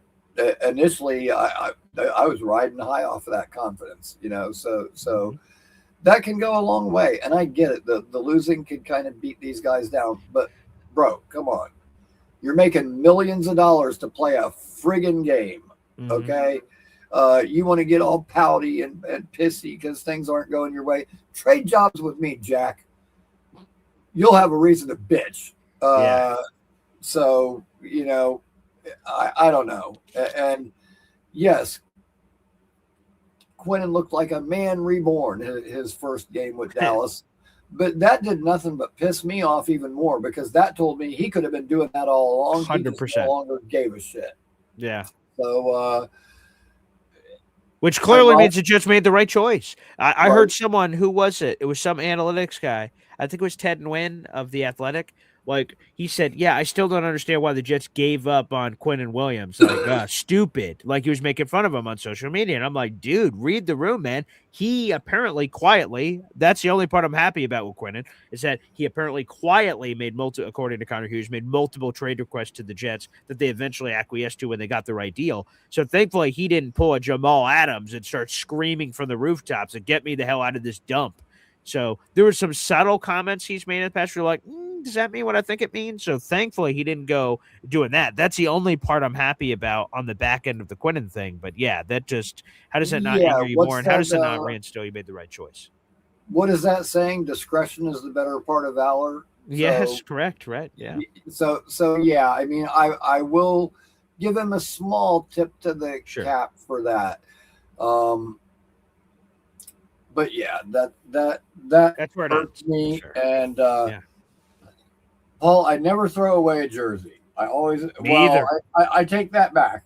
Oh, I did throw out my Zach Wilson, and I haven't gotten around to it yet. But Justin Fields will probably end up in the trash bin. Yeah, as well. I still have mine. I'm hoping, this is what I would say. I've never done this yet. I've heard this exists out in the universe. So obviously, there's a few of them. To your point, like Zach Wilson, I'm like, damn, what do I ever do with this? Why? Hopefully, in 20 years, the Jets draft another Wilson and give him the number 2, and I'm like, aha, it's back. But that still was the old jersey. That also doesn't help. But right. But I've heard people say you could switch the nameplate. So, in theory, my beautiful Justin Fields jersey I just got last year, which is Stealth Black, the brand new jersey. In theory, I switch Fields for Smith. I switch that nameplate. The rest of it's the same. It's number 7. It's the quarterback. I just need that one flip. So I've never done that before. I've always kept all my jerseys. I've never thrown a single jersey away, from Vernon Gholston 56 to anything. I have Jay Samaro in that damn closet, for God's sakes. I have them all. I've never thrown away a single one. And maybe this is the time, because whenever am I going to go, hey, someone sees me 20 years from now, Justin Fields, what the hell? Why do you have that jersey? But it could be Geno Smith. I could make it. Like, I'm going to be honest. This one is from high school. I don't think my fat ass is fit. I'm on a weight loss journey, but this Geno Smith jersey is from when I was a kid in high school.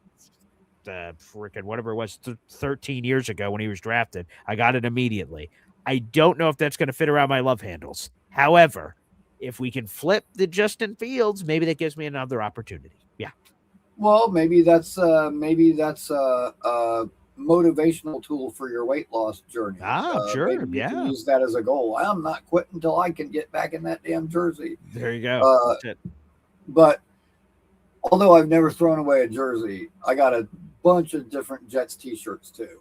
And over the weekend, as I was cleaning up around here, Devontae Adams t-shirt went in the trash. Really? Williams Brothers t-shirt went in the trash. Okay. I don't throw away those either. I have those randomly. And here's another thing. So this may be a guilty admittance here. Okay, Ricky? You know, this is something I used to do when I was a kid. For Christmas, if my parents got me like a $25 gift card to, like, I'm trying to think of like a whatever store, like we'll call it NFL.com. It wasn't NFL.com. It was something else, but still, it's the main point. I'd get a $25 gift card, and they say, hey, you can online gift card. You can buy all the NFL stuff you want. And I'd go and say, let me look at the clearance rack. What do they got in there? And they'd be selling shirts for a penny. I'm like, mate, things are way normally more expensive, but these players aren't on the team anymore. And I remember getting the most bang for my buck. My parents were like, how many packages are coming here? We gave you $25, but like a million packages came of all this stuff. and recently on Fanatics or something, for some reason, sometimes I look for items for our raffles. I'm like, is there a good deal on something that I can get for the people? Like, I want to try to get them as high quality as possible, but I have to be mindful of the spending. And I'm like, let me check the clearance rack. Wow, I haven't checked that in 20 years or something. Let me look. What the hell's going on in there?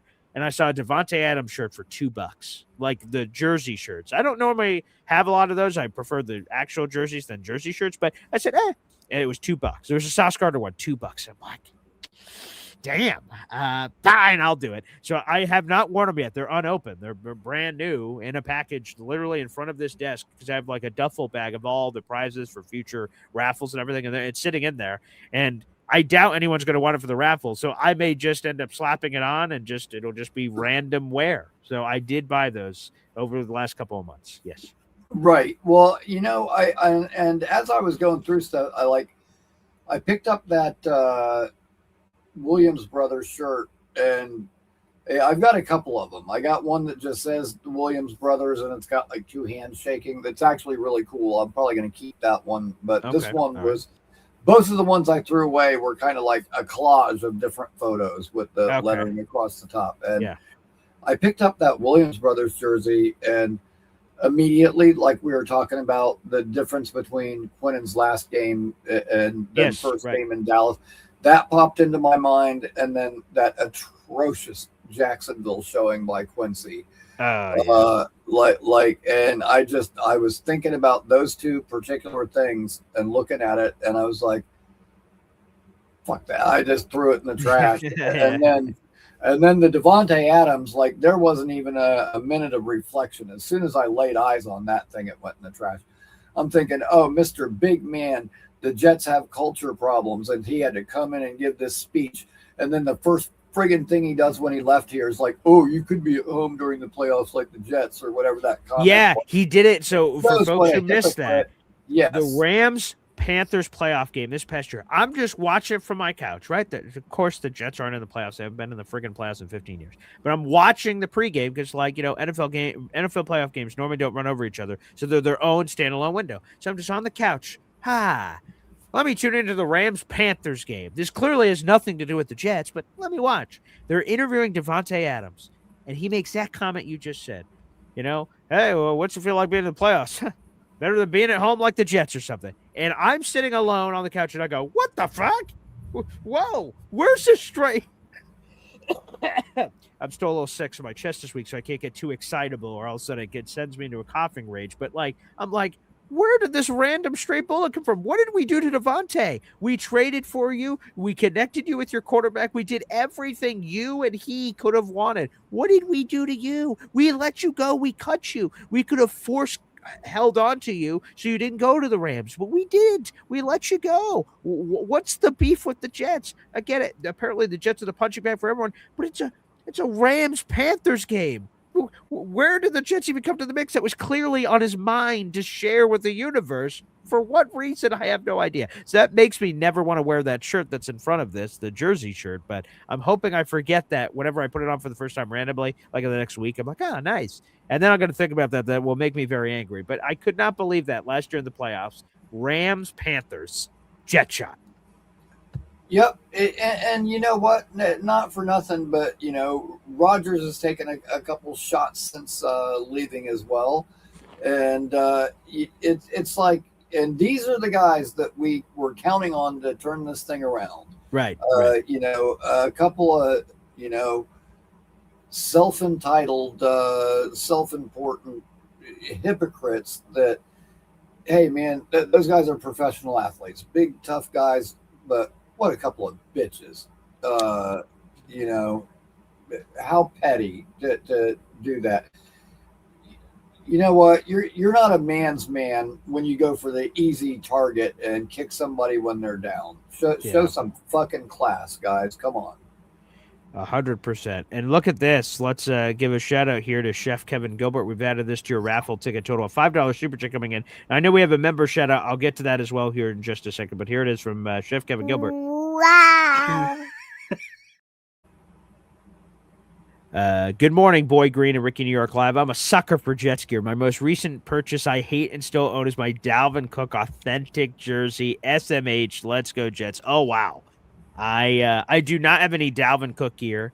I did feel connected to him in a way because I was trying to recruit him on social media, and he did this bit where he was on like Good Morning Football or something, and people were asking him where does he think he wants to go, and like I clipped something from there and put it out on Twitter. And then Dalvin Cook like reposted it and it went viral. And then they talked about it on the Rich Eisen show. That was cool for me. And Rich said, hey, shout out to Paul out there. I know he loves the show. And I was just like, whoa, man, that's so cool. And then he ended up becoming a Jet. And I got to have Dalvin Cook's agent on the show. That was almost my first big break in the business. I can tell the story now. His agent told me that Dalvin Cook was about to visit with the Jets. That was going to be breaking news. No one else knew that yet. And I was about to go, oh my God, I'm about to break this freaking news. And then his agent said, wait. Hold on before you announce that. Hold on. And I'm like, oh, please. Come on, man. We've had this relationship. I had you on the show. Please let me do this. Let me have a Boy Green, my mini Adam Schefter moment. This would be the only time I've ever done this in my life. And then he just said, wait, I want to do something else. And then like 12 hours later, I get the notification from Tom Pelissero, and I'm like, come on, I had the story. So I had it 12 hours. I could have told the agent to blow off and say, hey, I'm reporting. You gave it to me. I'm going with it. But again, they tell you in the business about burning bridges and stuff. And yeah, they said, don't do. I asked other people's advice. They said, like I said, I have this. I know it is a fact. It is from the horse's mouth that he is visiting the Jets this week, and no one else has said it yet. I just want to say it from the rooftops, and this will blow up. And they said, don't go for the 5 seconds of glory. If the agent told you to wait, you wait, no matter what. And I listened, and then the story broke, and I was so pissed. I remember just stomping around my house like, son of a God, this was my moment. God, son of a God. And then the agent just was like, basically, yeah, sorry, pal. I had other things on my mind. Sucks to suck that you didn't get to break it. I was so pissed. But, what are you going to do? So, yeah, I have a lot of Dalvin Cook connections, but do not have a jersey. But, wow, that's a good one, Chef Kevin Gilbert. Wow. Yeah, you know what? I'm gonna have to get with Chef Kev at some point. Is Chef Kev's on Discord, right? Not on my Discord. He may be on Discord in general. He may be like on the Jake Asman one or something, but I don't believe he's in ours on the Boy Green version. Okay. Yeah, I'm gonna have to get with Chef Kev and see if we can't come up with a Ricky New York burger that he can come up with for me. Okay, there you go. Again, yeah, I was actually thinking that the other day when he called in, but dude, the Dalvin Cook thing and Florida State. Of course, he's your guy. Yeah, right. And it was a shame the way his time turned out with the Jets, but Yeah. Dalvin Cook has always been like a kind of a production running back. You know, you were going to get a bunch of those like little 1, 2, 3 yard runs, but you knew as long as you kept feeding him the ball that eventually there was going to be that 80-yarder. You know, like you knew it was coming sooner or later. And with the Jets, he never just got that chance. He'd get 1 or 2 carries and then out. And he was obviously not real thrilled with his usage and his time here. However, he didn't pull a Devontae Adams. He kept his mouth shut about it and was a good soldier about it. And so kudos to him for that. But, and dude, I remember I remember one time there was a game and they gave him the ball twice in a row. The first time was like a 14-yard run, and then it was like a 12-yard run back to back. And I was like, oh, hell yeah, finally. They're giving him the ball, and he's getting in the rhythm. And then that was it. Those were the last 2 carries I think he ever had as a New York Jet. And it's like, dude, he's fucking pounding the rock for you, and you pull him. Like, what is going on here? And I get it. You know, Brees was the bell cow back and going to get the majority of the carries, but the way we used him was not right. So I don't fault Dalvin as much as some do for his time here. That's fair. And again, Chef apparently he's on Discord, so you should be able to find him, according to the people out there in the audience. A super chat shout out. Appreciate that. Dan, the Jets fan 21. Wow. Thank you for being a member to this channel for 10 months. Again, the support from the Coffee Club and Espresso Club is very meaningful to me and my family, so I appreciate that. Dan says, can't wait for Nashville. Never been there before. I've only driven through. I don't think I've been there for any length of time, so I'm looking forward to that as well. Week 1, it's going to be amazing, so hopefully we meet as many of you guys as possible when we're out there. So Dan, the Jets fan 21, salute to you, my brother from another mother. So stay tuned. Stay tuned for more updates. But yeah, Jake Ashman has his party. It's going to be sick. A bunch of Coffee Club members are going to be down there. So I hope you guys all enjoy that. All right, Ricky, are you ready to let the phone lines rip? I absolutely am. You better believe it. All right, beautiful. I won't play the Hep song twice, although I do enjoy the jam. Actually, I have a different version I can play. I will be back after this. Boy Green daily, like me daily, like me daily. Talking just football, man. Boy Green daily, like me daily, like me daily. The New York Jets Football Club. Wow. Offense, defense, special teams. Watch the Super Bowl season with Boy Green. J-E-T-S. Jets. Boy Green. The original, we have not played that in a long time. So the OG Hep, when I just said, what the? He's got a guitar. What's this guy going to do? And the Boy Green Daily song was born in that moment in time. So salute to the legend Hep. The phone lines are now open. That's a pinned comment on youtube.com/BoyGreen25. We now have over 200 people in the room across our social media platforms. Appreciate that. Another reminder, today is your final day to submit raffle tickets. We do raffle prizes every single month on this channel. We got 2 tickets at Gang Green Beach Club and 2 items that I grabbed from the draft. I was there in Pittsburgh inside the pitch. Shout out to Lou B for making that possible. One of the greatest moments of my life.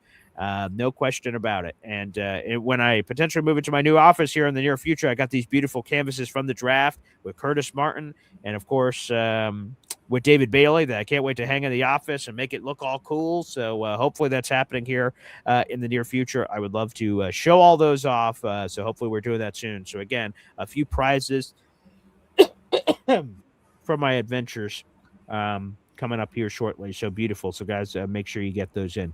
Hey, Ricky, do me a favor. Yes. Please plug some Ricky New York Live. All right, everybody. Yes, Ricky New York Live. I will be live tonight at 8 p.m. discussing what the Jets need to do in order to become a playoff team. And I'm looking forward to this show. It's going to be fun. I got some very interesting takes on exactly what that process would look like. But yeah, if everybody could please join me, definitely subscribe to the channel.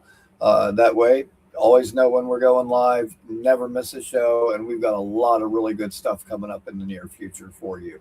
So definitely check me out, Ricky New York Live, right here on YouTube. Also find me on X. There you go, baby. Yeah, I love what Ricky does on X too. That's a lot of fun. Let's go to the phone lines. We'll kick it off with the man we were just talking about. It's Hep with the shades. Great shades. Yeah, guy. Hey, what's up? I knew someone.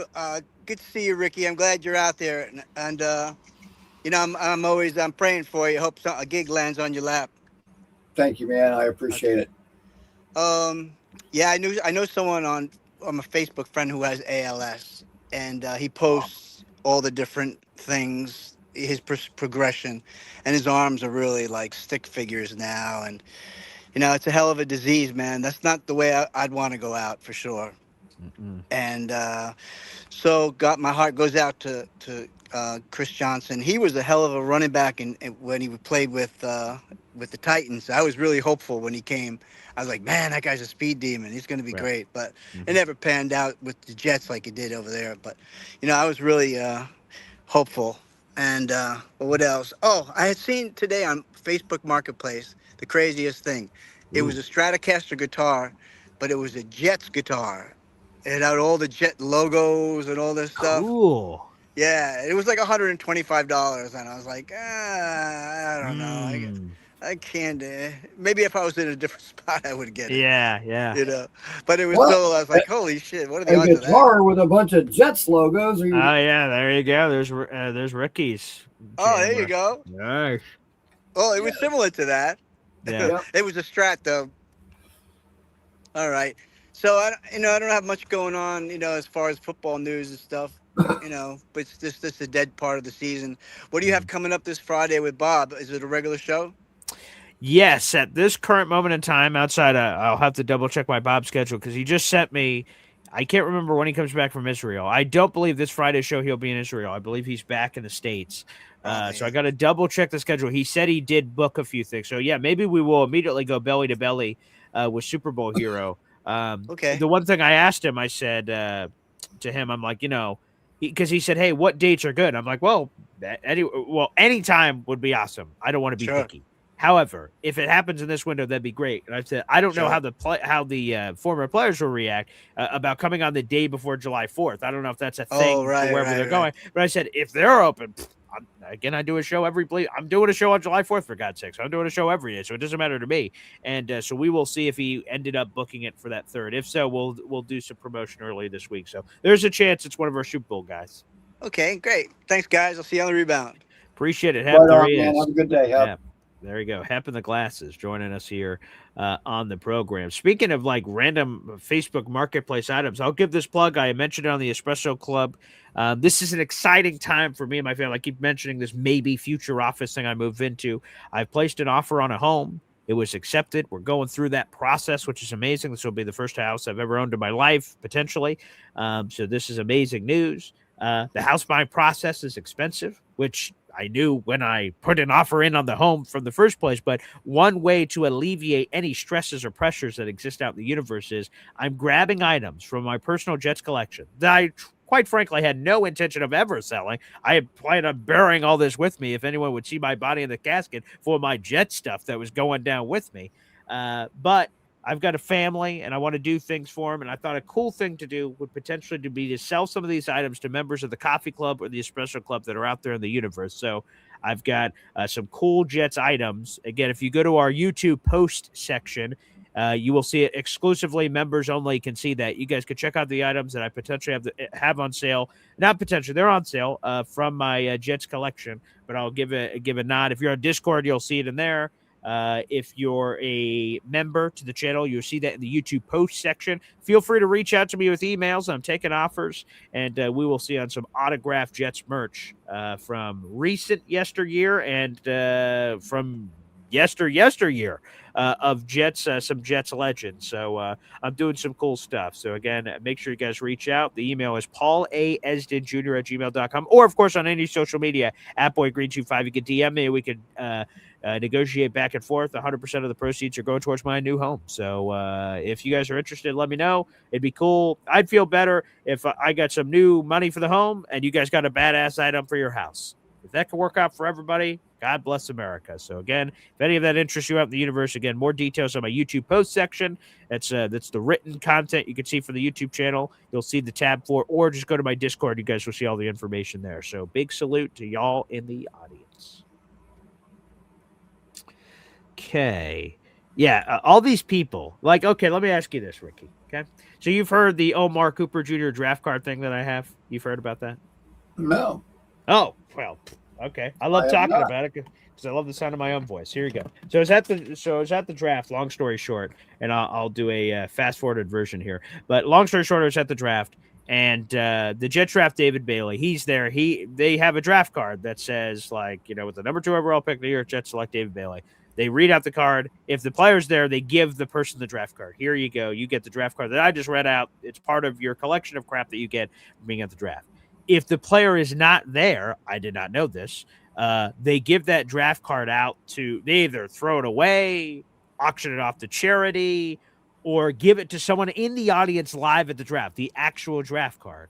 So Jets take David Bailey. He's there. Nothing matters. So I don't know anything about this. Jets take Kenyon Sadiq. He is not there. He's back at his home. It's celebrating a party. We are in the pit, and we're right next to the draft stage. It's sort of random where your draft stage is set up, but the Jets were right next to the stage. Maybe because they had 3 first-round picks. I have no idea. But anywho, we're right there. Roger Goodell reads the Kenyon Sadiq pick, and he starts to walk off stage, and he looks over at her Jets section, and he locks eye contact with Mikey Holkhands.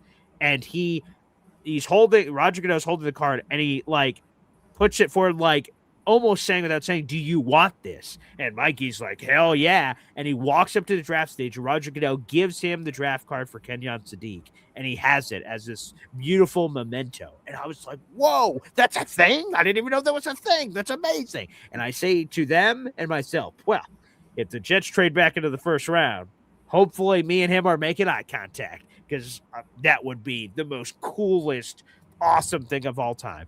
Fast forward, of course, the Jets do trade back in, and we're on camera going, Jets, Jet. We react to the pick. And I'm looking at the stage after he announces the pick, and Roger Goodell and me, we lock eye contact. And he does the same thing, and I'm like, uh-huh. And I sprint towards the draft stage. And I'm thankful I wasn't tackled by security. There's a lot of people in suits and ties, and someone did get on the draft stage and got immediately tackled. So didn't want to be that guy, but I did get it. Here it is, this beautiful draft card with Roger Goodell's autograph. There you go. Roger Goodell autograph for the 30th overall pick in the 2026 NFL draft. The New York Jets select Indiana wide receiver Omar Cooper Jr. This is the real draft card, the only one in existence from that draft. It was beautiful. I got the card, and, it was awesome. Now, That is awesome, dude. it's cool. I'm going to get it framed and everything. Now that I'm potentially moving it to a new office, I'll wait till I move it to the new office. Okay. So I plan on keeping this thing forever as the coolest thing of all time with all these draft photos from when I was there. Taylor Sterling is in our audience. He says he heard that I was selling some of my Jets items. He says, I want the draft card. And I think I know what he would do with the draft card if he got it. He thinks that what I should do is reach out to Omar Cooper Jr. and offer him the draft card for free and just say, hey, man, here you go. I say, hell no. You weren't there. I was there. I got the draft card. I didn't do any tomfoolery to get it. Roger Goodell handed me the draft card. It is mine to keep.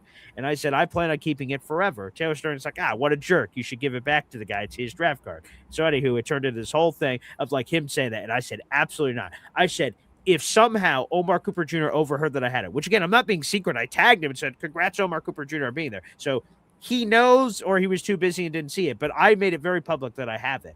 If he reached out, or the Jets reached out and said, Paul, Omar Cooper Jr. wants the draft card, what are we talking about here? I would react to it like someone catching an Aaron Judge home run ball in the audience that was historic, and the team says, hey, we want the ball. Well, let's negotiate. I'm asking for the moon and the stars. I'm asking for season tickets. I'm asking for signed jerseys. I'm asking for it all, because this is a one-of-one item. Only one of these exists on planet Earth. If you want it, hey, you're a Jets. You're a multi-billion-dollar organization. Whatever I'm asking for isn't going to be too much. And if we can negotiate. If I start here, you could go here and we could go there. So that's the only way, in my opinion, I would ever get rid of the draft card, or move on from it, is that way.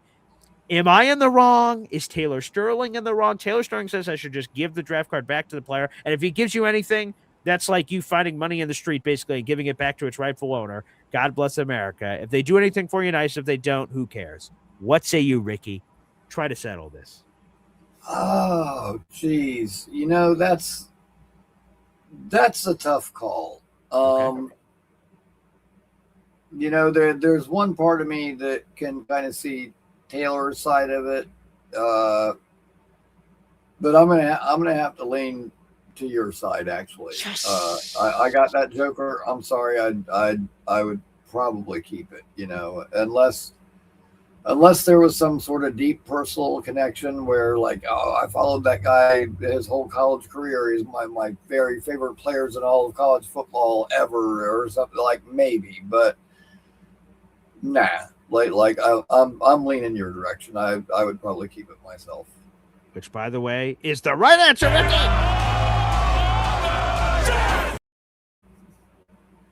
Hell no, I'm not giving this up. And Cisco's right. He says Paul will treasure it. I do treasure it. I think it's like the coolest thing of all time. Maybe to Omar just be maybe he doesn't care. I haven't heard from Omar. I've checked my hidden request, although I follow him on Instagram, so I would get it my normal DMs.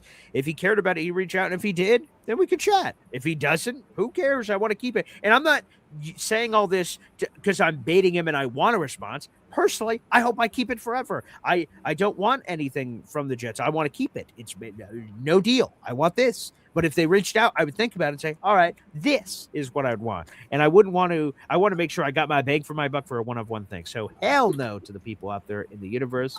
And yeah, Taylor Sterling hates that I am doing this, but hey, man, next time you be at the draft and then you decide to do with the draft card. It's easy to say from the outside, I would just give it to the player. The person who actually has the card, a little more difficult to say because I'm the one who has the card. The thing I would say about that is, and dude, listen, kind of like you and Rich Eisen acknowledging you and stuff. It's awesome when somebody like that, gives you whatever the word is that I'm looking for, responds to you or something. Yeah, acknowledge, right? Sure. Yeah. I love it. I love it when I tweet things out and then an actual player or something tweets back at me. Oh yeah, super cool. Yeah. I've had some exchanges with Victor Green on Twitter. Oh, that's awesome. There have been several players over the years, and Damian Woody, a whole bunch of them actually, and Leger Duzable. Oh, cool. In particular, this last draft cycle, because a lot of his drafted opinions lined up with my own. And so we kind of had like Twitter conversations going back and forth about some of the prospects. But I remember one time I was like looking at Twitter and Damian Woody posted like a comment and he was like, I remember the days like when people used to burn their trash and stuff in the yard. Like, I wonder if people still do that. And I remember I responded to him. I was like, shit, what are you talking about, bro? I live in Florida. We did that shit yesterday or something. And he cracked up. And yeah. A lot of my comments are like, I'm from Florida. We do that here. Like it's just a thing. But apparently he found that amusing. And then since then, there have been other exchanges that have followed that. But I would have to caution people, like as exciting as it is sometimes that when you hear back from these guys, keep in mind that sometimes it's not these guys you're hearing back from. Sometimes right, they're social media managers or something. Right? Exactly. Because I remember one time in my own career, especially like when I was real young, this is kind of like not necessarily pre-internet, but like back then I was still using snail mail a lot. And I would see people in my industry that were doing really cool, groundbreaking stuff. And I would like write a letter like, damn, dude, I really like what you're doing. I like the creative usage that you had for these things. And I got a lot of letters back, some really cool, really encouraging letters from some of the bigger names in my industry. And there was one in particular. And eventually I ended up setting up an appointment and getting some work done by the guy. And he was like, it probably was, and still is one of my all-time favorites. Like he actually built and designed most of the tools that I was using at that time. And I got to meet him, and I was like, yeah, man. I was like, you know what? When I was really young and I was coming up, I wrote you this letter, and you wrote me back, and like it was just like a real inspiration. Like I used it for motivation all the time, and this was probably one of my first encounters with the guy. And my wife used to crack up. She was like, dude, you're a guy that can like walk up and talk to anybody, no matter how big, important, whatever. I've never seen you get nervous around anybody, but whenever you get around Aaron, you're just an absolute nervous wreck. It's hysterical. And I was like, no, it's really not, because this guy's like a wicked smart ass, wicked sarcastic. And so when I told him that, he's like, I wrote you back? That doesn't sound like me.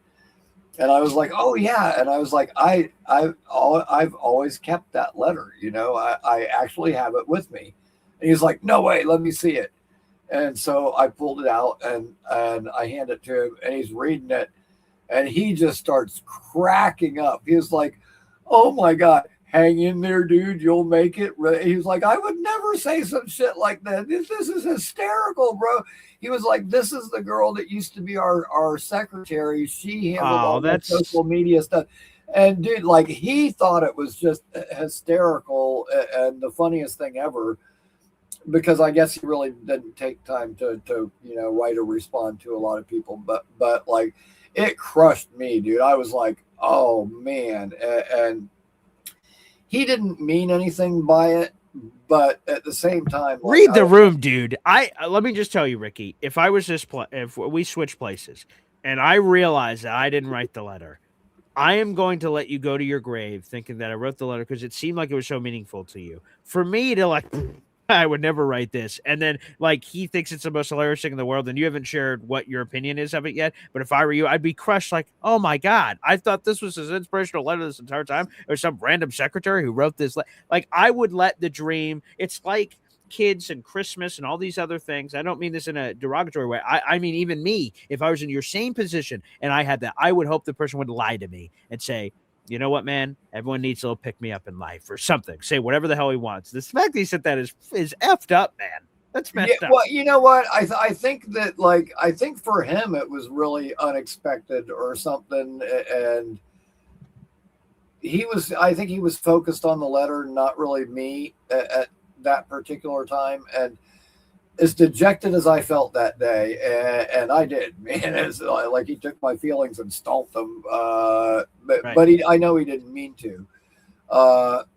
But likewise, when I was coming back from the Hall of Fame trip in 2012, when I met Curtis Martin, as I was driving back, I was coming through Maryland, and I was like, you know what? He's out here, in the country, west of Baltimore, and when the hell's the next time I'm going to be in this part of the country? And so I kind of looked up his address and decided to stop by the shop where he was working at the time. And I walk in and unannounced, like it was just kind of a spur of the moment thing. So he had no idea I was coming. But I walk into the shop and he's in there, hard at work, and he kind of like looks up and looked back down, and then he like did a double take, and he was like, holy shit, dude, what are you doing here? And he like dropped everything and like ran over and gave me a big hug and shit. And like, so that's that cool. Reaction kind of made up for the other one. Okay. There you go. So, right. but don't get me wrong, this guy is the ultimate ball breaker. And if I was to walk out the door and run into him right now, I guarantee you 1,000,000% he'd give me a hard time, because that's just the way we are. But yeah.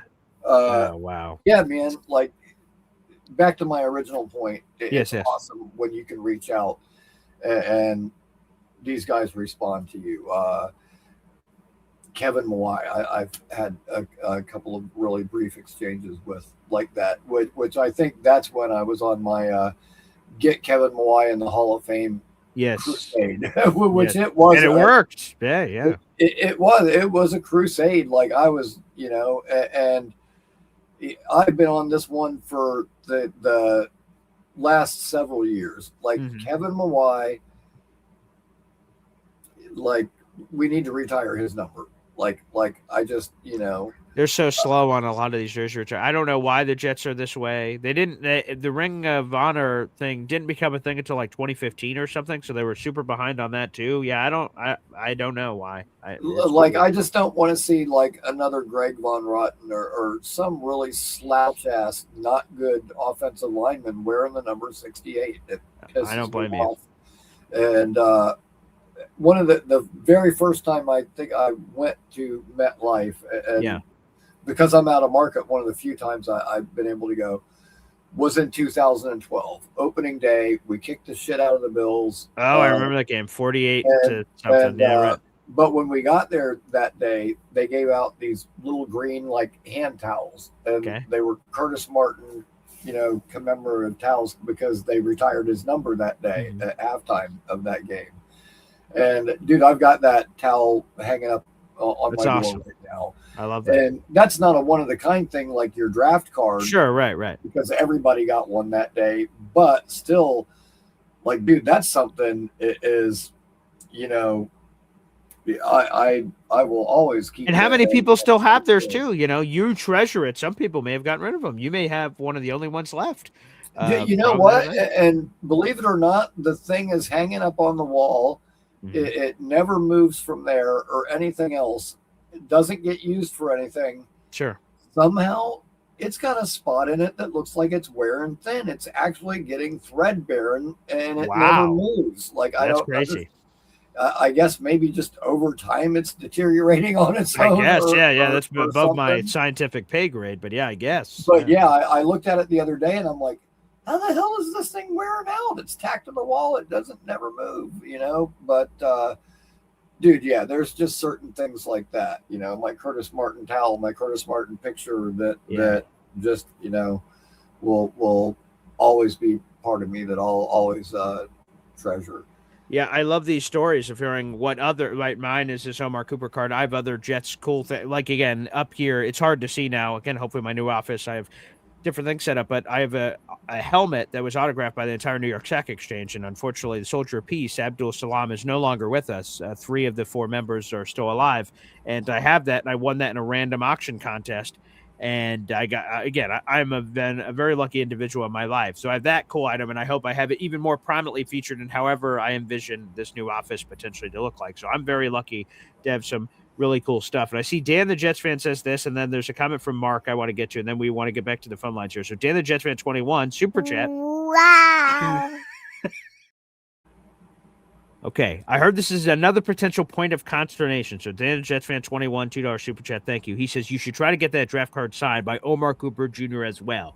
And I think that makes a lot of sense. Now, I'd have to be very careful. I'd have to bring either this notebook or like a case to make sure I travel with a card and make sure it doesn't get bent or anything, because that would infuriate me that I leave it the sanctity of my home, go somewhere, it gets bent or damaged. I would be beside myself forever. But so let's say training camp would probably be the best place, and I just see him and I'm like, perfect, yes, there he is. And I give him the card, say, hey, can you sign this? And I have no idea what his response would be to that. But is that someone else, when this was suggested in the past, said, dude, that is rubbing it in his face to ask him to sign his own draft card and then give it back to him, thanks, buddy. And then now it goes in the collection. Does this cross a line? What do you think Omar would react to if I hand him his own draft card and say, hey, can you just actually sign it? Because, again, there is room, right? Roger's signing right here. There's a big spot right here that Omar could sign it, and then it could look beautiful all framed up. Is that fair or foul, getting him to sign his own draft card, and what do you believe his response would be, if anything? Maybe it's just signing things and not even thinking about it. Oh, I don't. No, I would definitely ask, like, I mean, I don't know. It's hard for me to gauge, like, if he would. I mean, obviously he would probably want it. Maybe he would ask you for it. Maybe he would just sign it, and I don't know. That's tough to say, because I don't know what and I don't know him as a person either, so I have no idea what his response would be. Dan the Jets fan sending in another super chat here. Here you go. Wow. He adds up with a $5 super chat. Thank you, Dan. You had a $2 super chat, now a $5 super chat. Have you ever considered getting Omar to sign this draft card too? Would it make it more valuable, perhaps, even if you were just to keep it for yourself? Of course. For me, again, and I don't want to speak for everyone. In my universe, when I acquire items, like even some of the items I'm selling, I had no intention of ever or that I am choosing to sell some of these. I had never intended to sell. I intended to keep forever. I don't get items to flip, or some people do that in the universe, and hey, different strokes, different folks. For me, I've got an autographed Santonio Holmes jersey that was off my back that I met Santonio and he signed it. I've got a pair of Jets gloves. I just thought about this. If other Jets items I have, they're behind this dragon over here. I've got a pair of New York Jets gloves. They were autographed by Santonio Holmes. To me, that's like one of the coolest things. It's part of this overall Santonio Holmes collection I have. I never plan on selling that. There's a few things in my collection I have and quite frankly, all of the items in my collection, there's a Captain Jet made me this custom boy green jet flight helmet. Again, some of my items are hard to see because of my big head and because of how this setup is with the harsh light here. It's hard to see stuff in the background. I got a Captain Jet. Well, I can see it back there. Yeah. Okay. Yeah. Like it's red. It's custom. It's a beautiful piece. If it wasn't as heavy and I didn't have my mics and everything right here, I would show it. And maybe I'll do that in a future episode of showing some cool ass shit that I have in my collection. But like, I don't plan on ever selling any of my stuff. So yes, it would be. So to answer your question, Dave, yes, it would be more valuable to me. It's really cool now. If that's all it ever is, that's the greatest thing of all time. If Omar was to sign it and I have Roger and Omar, that would just be cool to add that element to it if the opportunity presented itself. I'm not greedy. I love that I have this. If he did sign it, of course, that'd be even more meaningful. It's already awesome, meaningful. So yes, I have considered it. I don't know how he would respond. I don't think it'd be anger. Like, again, I didn't steal it from a museum or something, like it was gifted to me. I would be curious because normally I've been to training camps before and getting items signed. You drop down a jersey. They're not, and I'm not being rude to the players. They're not thinking about it. They're like, yep, jersey, sign this. Up, football, sign this. This would obviously be unique. He would give this a double take, I would imagine. He would be like, whoa, what is this? Whoa, oh my God, this is my draft card. Cool. I have no idea what his response would be from then. So yes, it would be more valuable, I'm sure, if I ever sold it, certainly. But I think it'd be more valuable to me to have if he did sign it. So maybe. That's interesting, Dan. That's interesting. Before we get back to the phone lines, I saw this message from Mark Sacchetti. So I got a chance to meet Rich Eisen. And, Ricky has talked about his meetings with Curtis Martin. He's talked about like how meaningful some of these interactions can be, that maybe to other people it would mean nothing. Maybe it would mean something. I got a chance to meet Rich Eisen, and I have been the biggest Rich Eisen fan. Like he's a fellow Jets guy. Here's the picture of us meeting. That's awesome. And again, the entire meeting Rich Eisen story is insane. I was at the draft, and shout out to Johnny Boy, who's also on the phone lines. We'll bring him up in a second here. But we go to the draft. We go to day one. We're in the pit. So the first 2 days, we're in the pit. We're doing pit stuff the entire time. And it's amazing. And then on day 3, I'm by myself. Johnny Boy has left. Lou B has left. I'm there by myself. And I'll be honest, I was feeling very self-conscious about being there by myself because I didn't end up getting media credentials, so I couldn't bring like my computer and stuff. That's banned for random fans being there. So I couldn't write stories or things like that. All I could do is podcast and things off my phone. And I only have a limited battery life. I had an extra battery pack, shout out to my fiance for being super prepared, but that's all I had. So I was feeling self-conscious, like, damn, while being at the draft as cool as a fan, am I wasting money? Am I doing something terrible by like being here? Like, am I not maximizing being at the draft? And I said, Paul, just shut up and go to the draft and just enjoy it for whatever it is and take whatever you can from it. And the Jets made whatever their last pick was, like in the 4th round or something. And then they didn't pick for like 200 picks. It was something crazy. So I just had time on my hands. And I could just watch the draft in person, and that'd be cool because I would be doing that at home. But I started walking around, and back at this area are the glass TV studios that have like ESPN, NFL Network, and all these things. And I saw Rich up in this booth. And now, again, it's hard to tell, but this glass booth is like 6 or 7 feet up the air, and there's no access to the normal fans to go in for obvious reasons. So I had no idea if he would ever come out, but for some reason, my mind just said, go hang out by the Rich Eisen NFL Network booth. Just stand there. And I thought to myself when I was standing there for like 5 minutes, what am I doing out here? Why am I standing over here? This is like the stupidest thing of all time. What am I doing? Go back to the draft. Go do something. And then I saw Rich Eisen get up, take off his headpiece. They must have on some lunch break or something. And he walks out like the closed off area, like he's leaving this booth and coming around. And I go, oh my God, Rich Eisen's coming out to meet the people. This is nuts. This is amazing. And I said, oh my God, this is going to happen. So I joined the line of people to take a picture or sign an autograph or do whatever the hell that they want to, just talk to him, whatever. And I do this and just meet him real quick. We take a picture, which you guys are seeing on the screen, me and Rich Eisen meeting for the first time. And then I noticed how many people were behind me. So I didn't want to get into a deep story with Rich. I feel like that'd be rude to the people. I don't know how long he's out here. So I meet him real quick, take a picture. Nice to meet you, Rich. I'm Paul, blah, blah, blah. And I step aside and I say, when he finishes with all these people, there's maybe 20 people. Like everyone in the draft didn't realize that he popped out, or else the line, I imagine, would have been a lot longer. After he finished, he noticed that I was waiting off to the side. So he finished the line and he came over to me. I said, hey, Rich, I just wanted to tell you one more thing. Like, you've been very meaningful to my career and everything. Like, I got into this. A big reason is because of you. You're a Jets fan, and I listen to your show all the time. And I told him like all these nerdy things about the show that some of you guys won't care about. I just said, man, this part of your show is great. This part, like to show him that I'm some crazy super fan, and just to tell him. I've been thinking all my life, what would I say to Rich if I ever met him? And I got to meet him and say, man, I've called into your show before. I'm Paul in Syracuse. Because I imagine people in the universe don't know who Boy Green is. So I just used a normal name, which is my real name, Paul. And I called from the Syracuse area. So I said Syracuse. And he said to me, like, man, call back later this week. It's such an honor to meet you. I was like, oh my God, what a freaking guy. So he was amazing. And it was awesome. And like I said, he just told me to call into the show later in the week so he could like reminisce about what happened and all kinds of stuff. I said, oh my God, that's amazing. And Mark Sacchetti asked, by the way, Paul, did you ever call into Rich's show? And I called in because the draft is Thursday, Friday, Saturday. So I called in the next week, and they have like a screener, like you would at any show, like any radio show or anything. They have a screener to say, hey, what's your name? What do you want to talk about?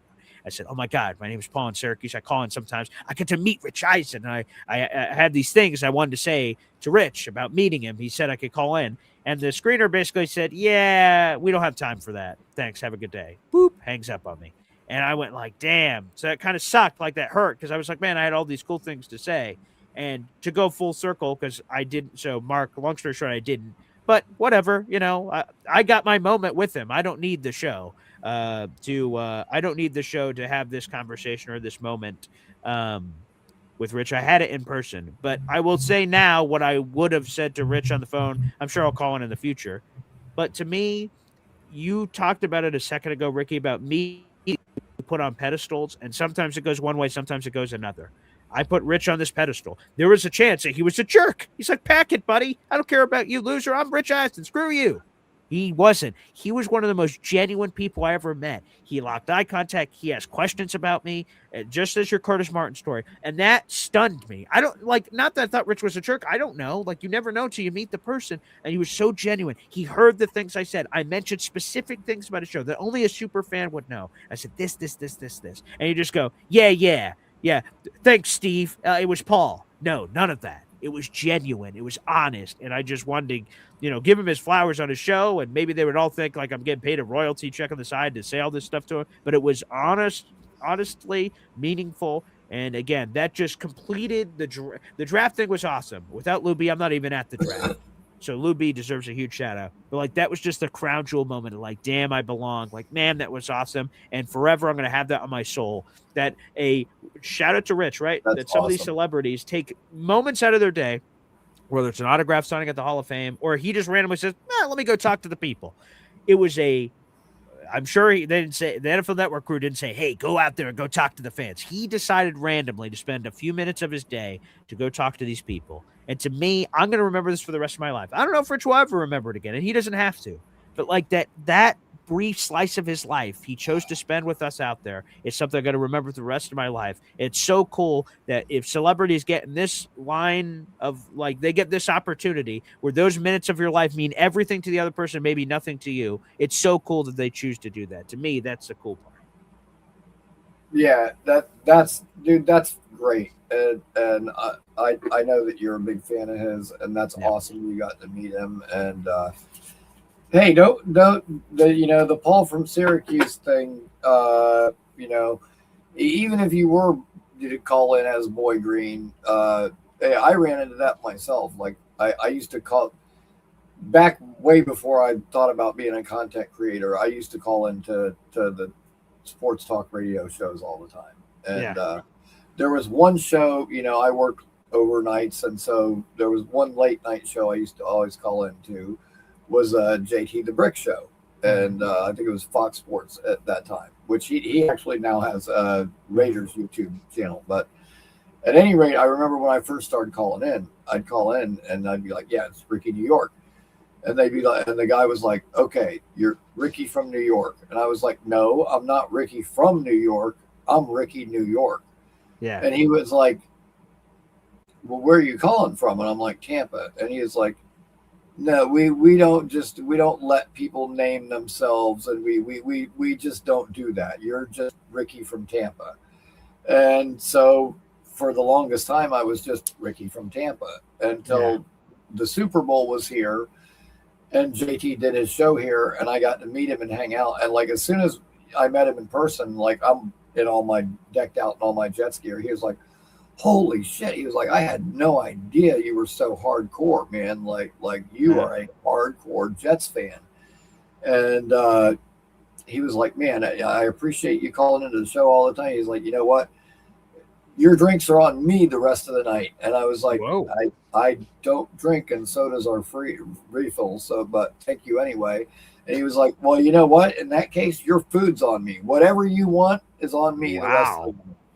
And it was awesome. I sat there. We were like Hooters downtown Channel side, and I got to watch him do his show there. And but it was really cool. And then like at the next table over, there was like Jeff Garcia and a bunch of guys eating next to us. It was awesome. But at any rate, after we met that day, the next time I called in, there was like, next up is Ricky from Tampa. Oh, well, you know what? Actually, up next is Ricky, New York, and he corrected it and corrected his screener. So I kind of transitioned, and I suppose that was actually the beginning of the Ricky, New York story. That's cool. That's amazing. That's where it started. But dude, I've been really fortunate. Curtis Martin, you've heard the story. Kevin Mawai, you've heard the story. David Clowney. Yes. Vinny Testaverde. So many people, man. Every Jets player that I've gotten to meet has been so gracious and welcoming. And now I've met some other athletes from some other teams that were kind of douchey. But as far as our Jets guys, they've always been really, really good and really welcoming when I've met them. So I definitely appreciate that. Yeah, I can't, to your point, I can't think of any Jets player I've met that was a jerk, like that I wouldn't consider a jerk. Like, again, sometimes people have a bad day, and I can totally understand that. Like, there was one situation I could tell that a Jets player was annoyed. Like, we're all doing autographs, and someone was being bossy, and then when they got to me, they still had the same energy from something that just happened. But I don't take that personally, and I won't even name the player. Like, I didn't take that personally in the moment. I just said I understood. Like, I understood what he was dealing with, because sometimes these people just they don't have to come over here to do this. Like, they're choosing to do this. So, like, let's be gracious, or whatever the opportunity is. And that's cool. Yoham says, first time I saw BG was on Rich's show. That's crazy. Every time I meet people, like for the tailgate or the restaurant takeover, I'm like, by the way, how'd you hear a Boy Green Daily? How'd you randomly come across the show? And I'll hear all kinds of things. The most common answer is like Spotify or audio. They heard me on audio and they said, oh, wait, there's a video show that goes along with this. And that's how they came over. So that's the most common response I've heard. But yeah, it's cool to hear that me randomly appearing on the Rich Eisen show. Who's this Paul in Syracuse guy? And somehow you were able to find out it was me is crazy. That's cool. Another comment here.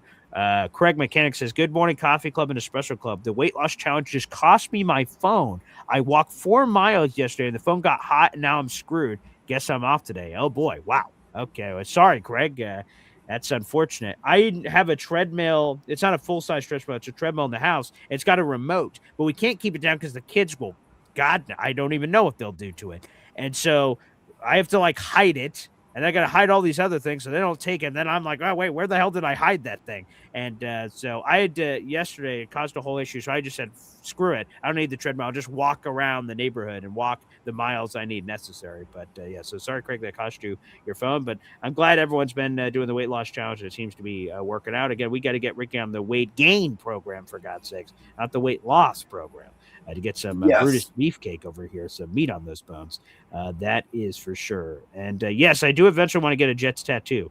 So yes, maybe after they win the Super Bowl, and money. Like, I love tattoos. I mean, if I had $1 billion, I'd be probably inked up from head to toe. I love tattoos, but it's tattoo money. You get what you pay for. So, hey, I've got $5. All right, here's a $5 tattoo. And oh boy, you've only got so much skin for that, so you got to be careful. Craig says he's having the worst day of his life, so he gets it. Well, hopefully it turns around for you, Craig, and I love that we get to have such a great time doing this show. So, Ricky, is there anything else in closing, a Jets topic or anything else you want, a plug perhaps, something's coming up on the channel you want to give some love to before we sign off here?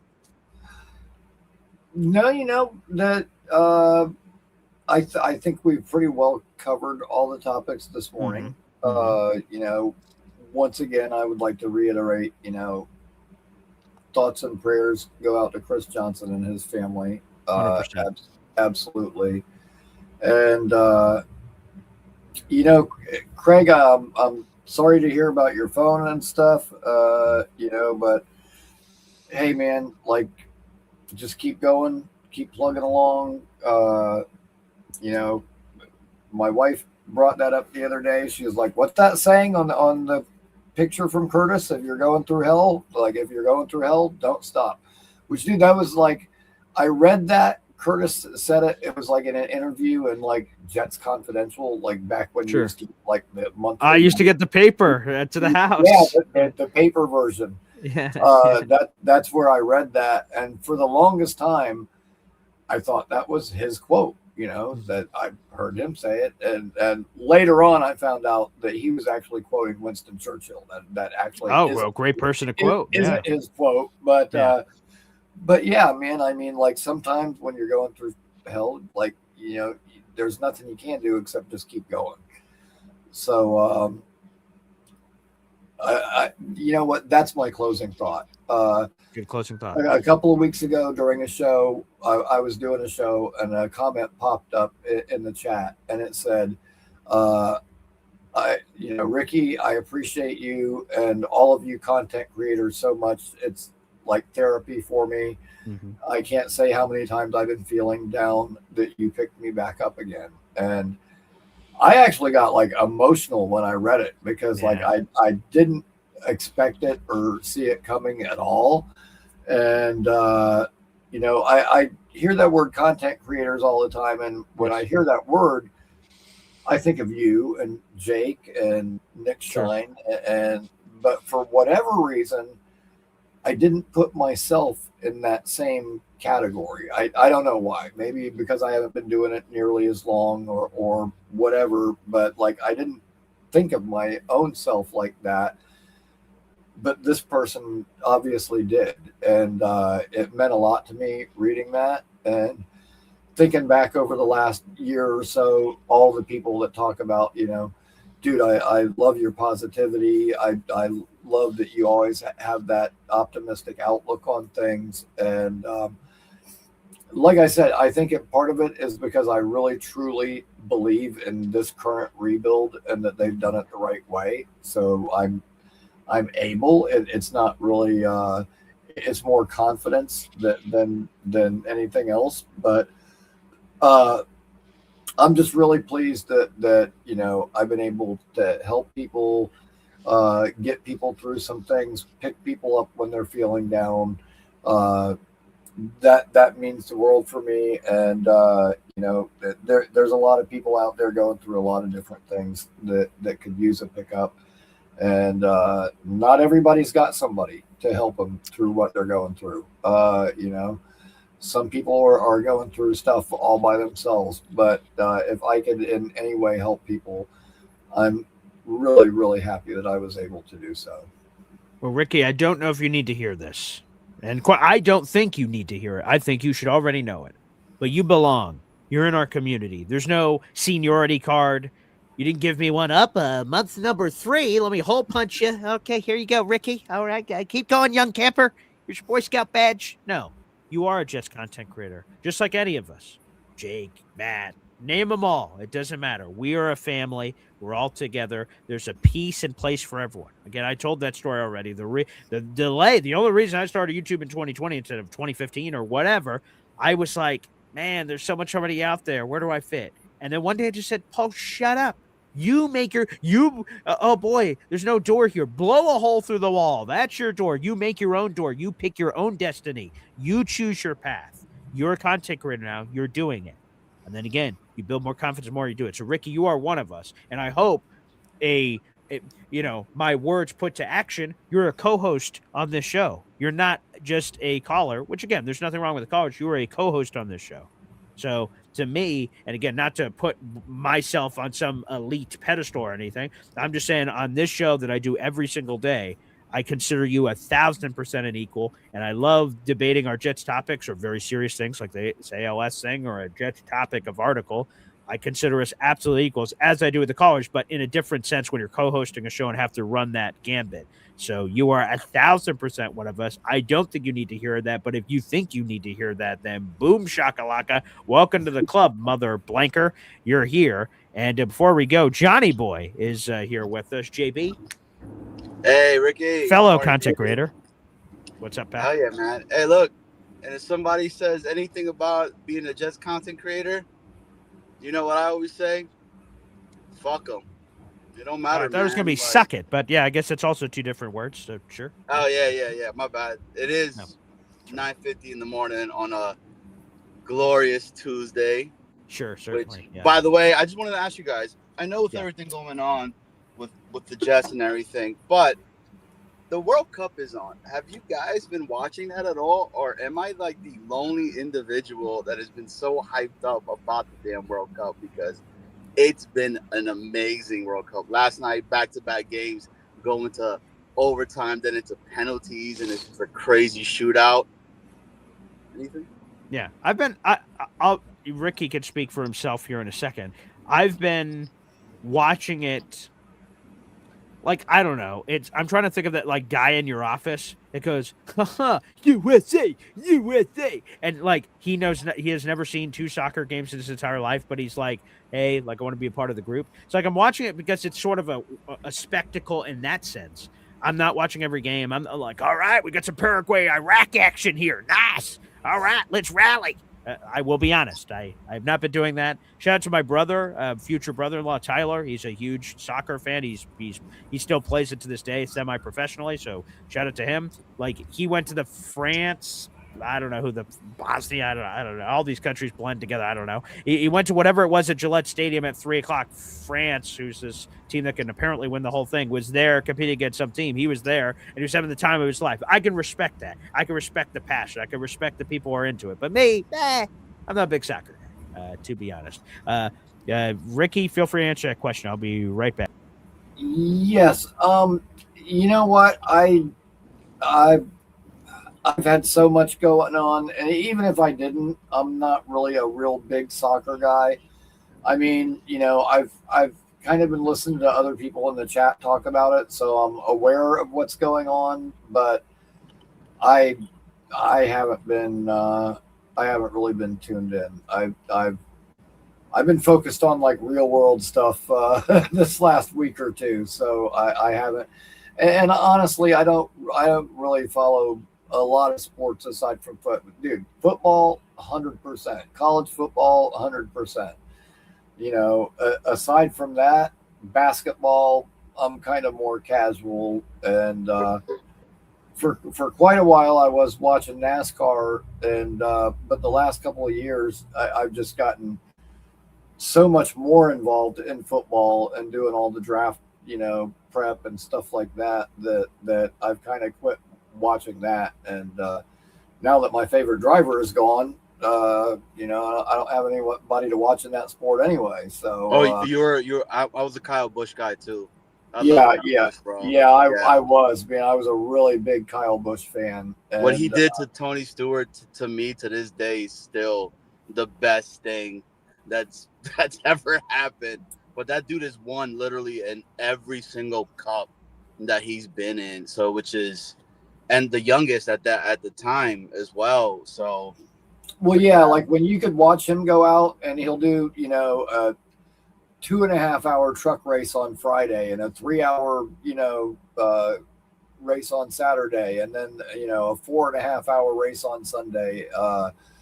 Crazy, man. Like he was something else. Like I've never seen somebody that could like dominate. And the year that he won his first championship, that year I got in a really bad accident on my motorcycle. Damn near lost my leg. I got in the hospital, and the surgeon guy came in and talked to me. He's like, I'm pretty sure I can save your leg. And I'm like, I looked at him like, what the hell do you mean pretty sure?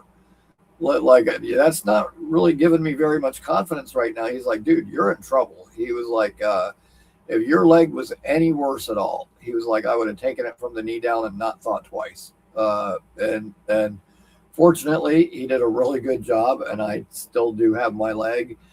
But as that happened, as I was like laying there, you know, in the hospital when I first got there, I was watching like a Packers playoff game, and that was like 2019, I believe, or no, I could have the year wrong. Anyways, I thought the game was over, and then I come to find out they ended up winning afterward. But Kyle Busch had the same identical injury as me.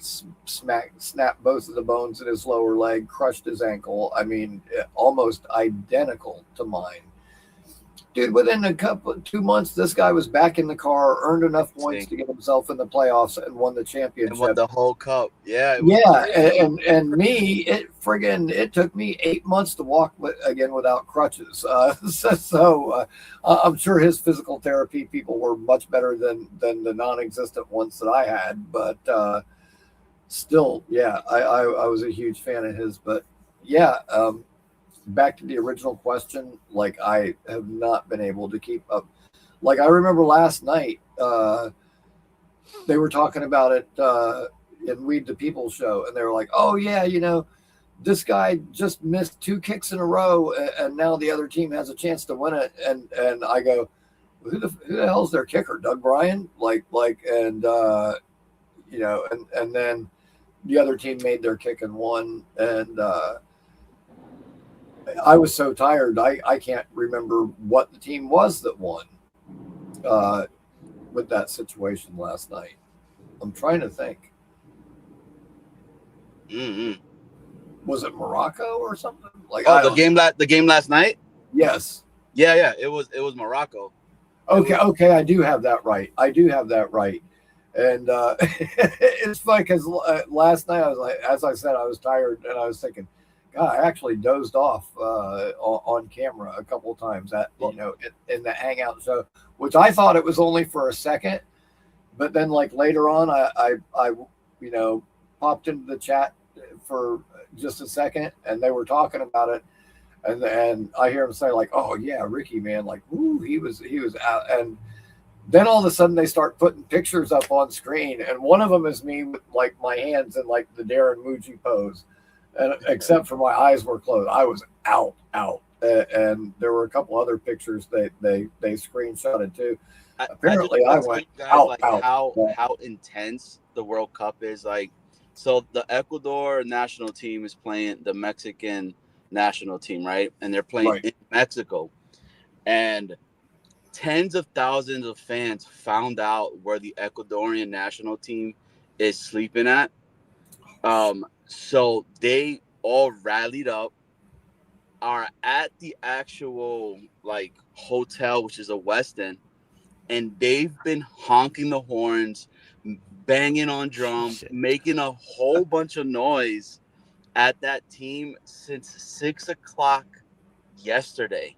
Oh my God! To this entire game, to the point where they're saying they're like, Ecuadorians are hijo de putas, which means in English, Ecuadorians are sons of a bitches, right? Or whores. Thank you for translating that, Johnny Boy. Depending on what you want to do.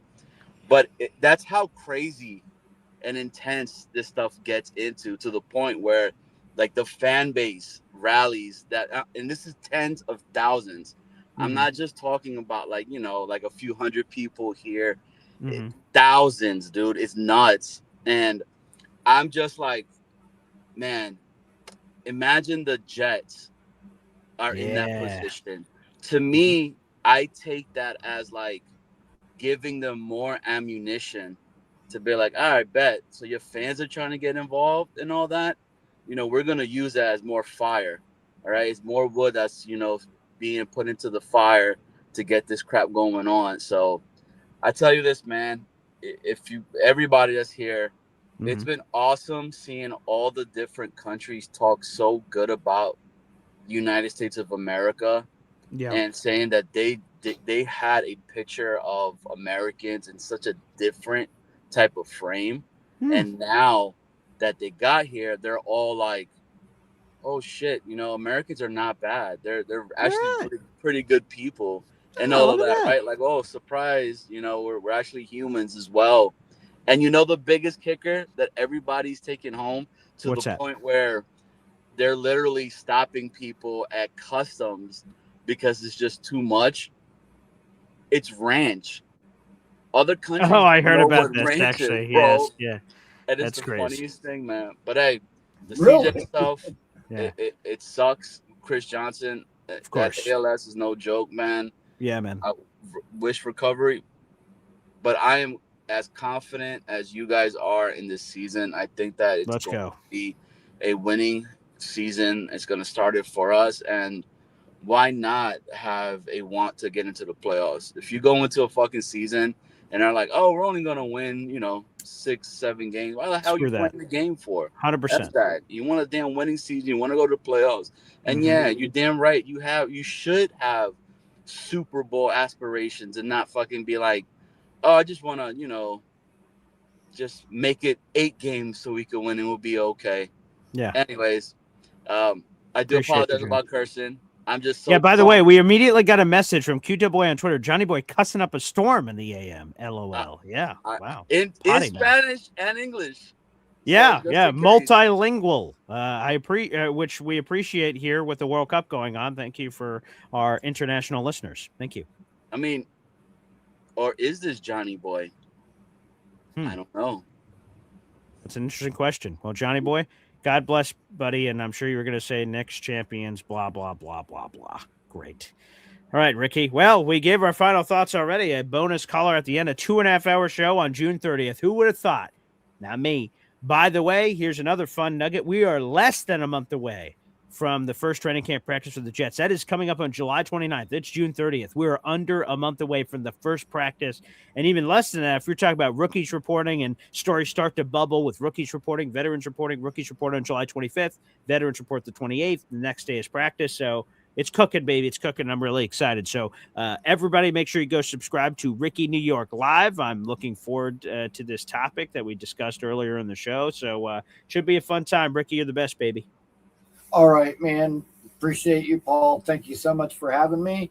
Everybody have a great day. And, man, no matter what life throws at you, until we see you next time, just keep your head down, keep working, and keep going. In the end, it all comes around. But have a great morning, everybody. And hopefully I will see you tonight at 8 p.m. There you go. Ricky New York Live, baby. I'll be back on tomorrow morning to kick off officially the month of July. We'll see you then for another episode of Boy Green Daily. Take care, everybody.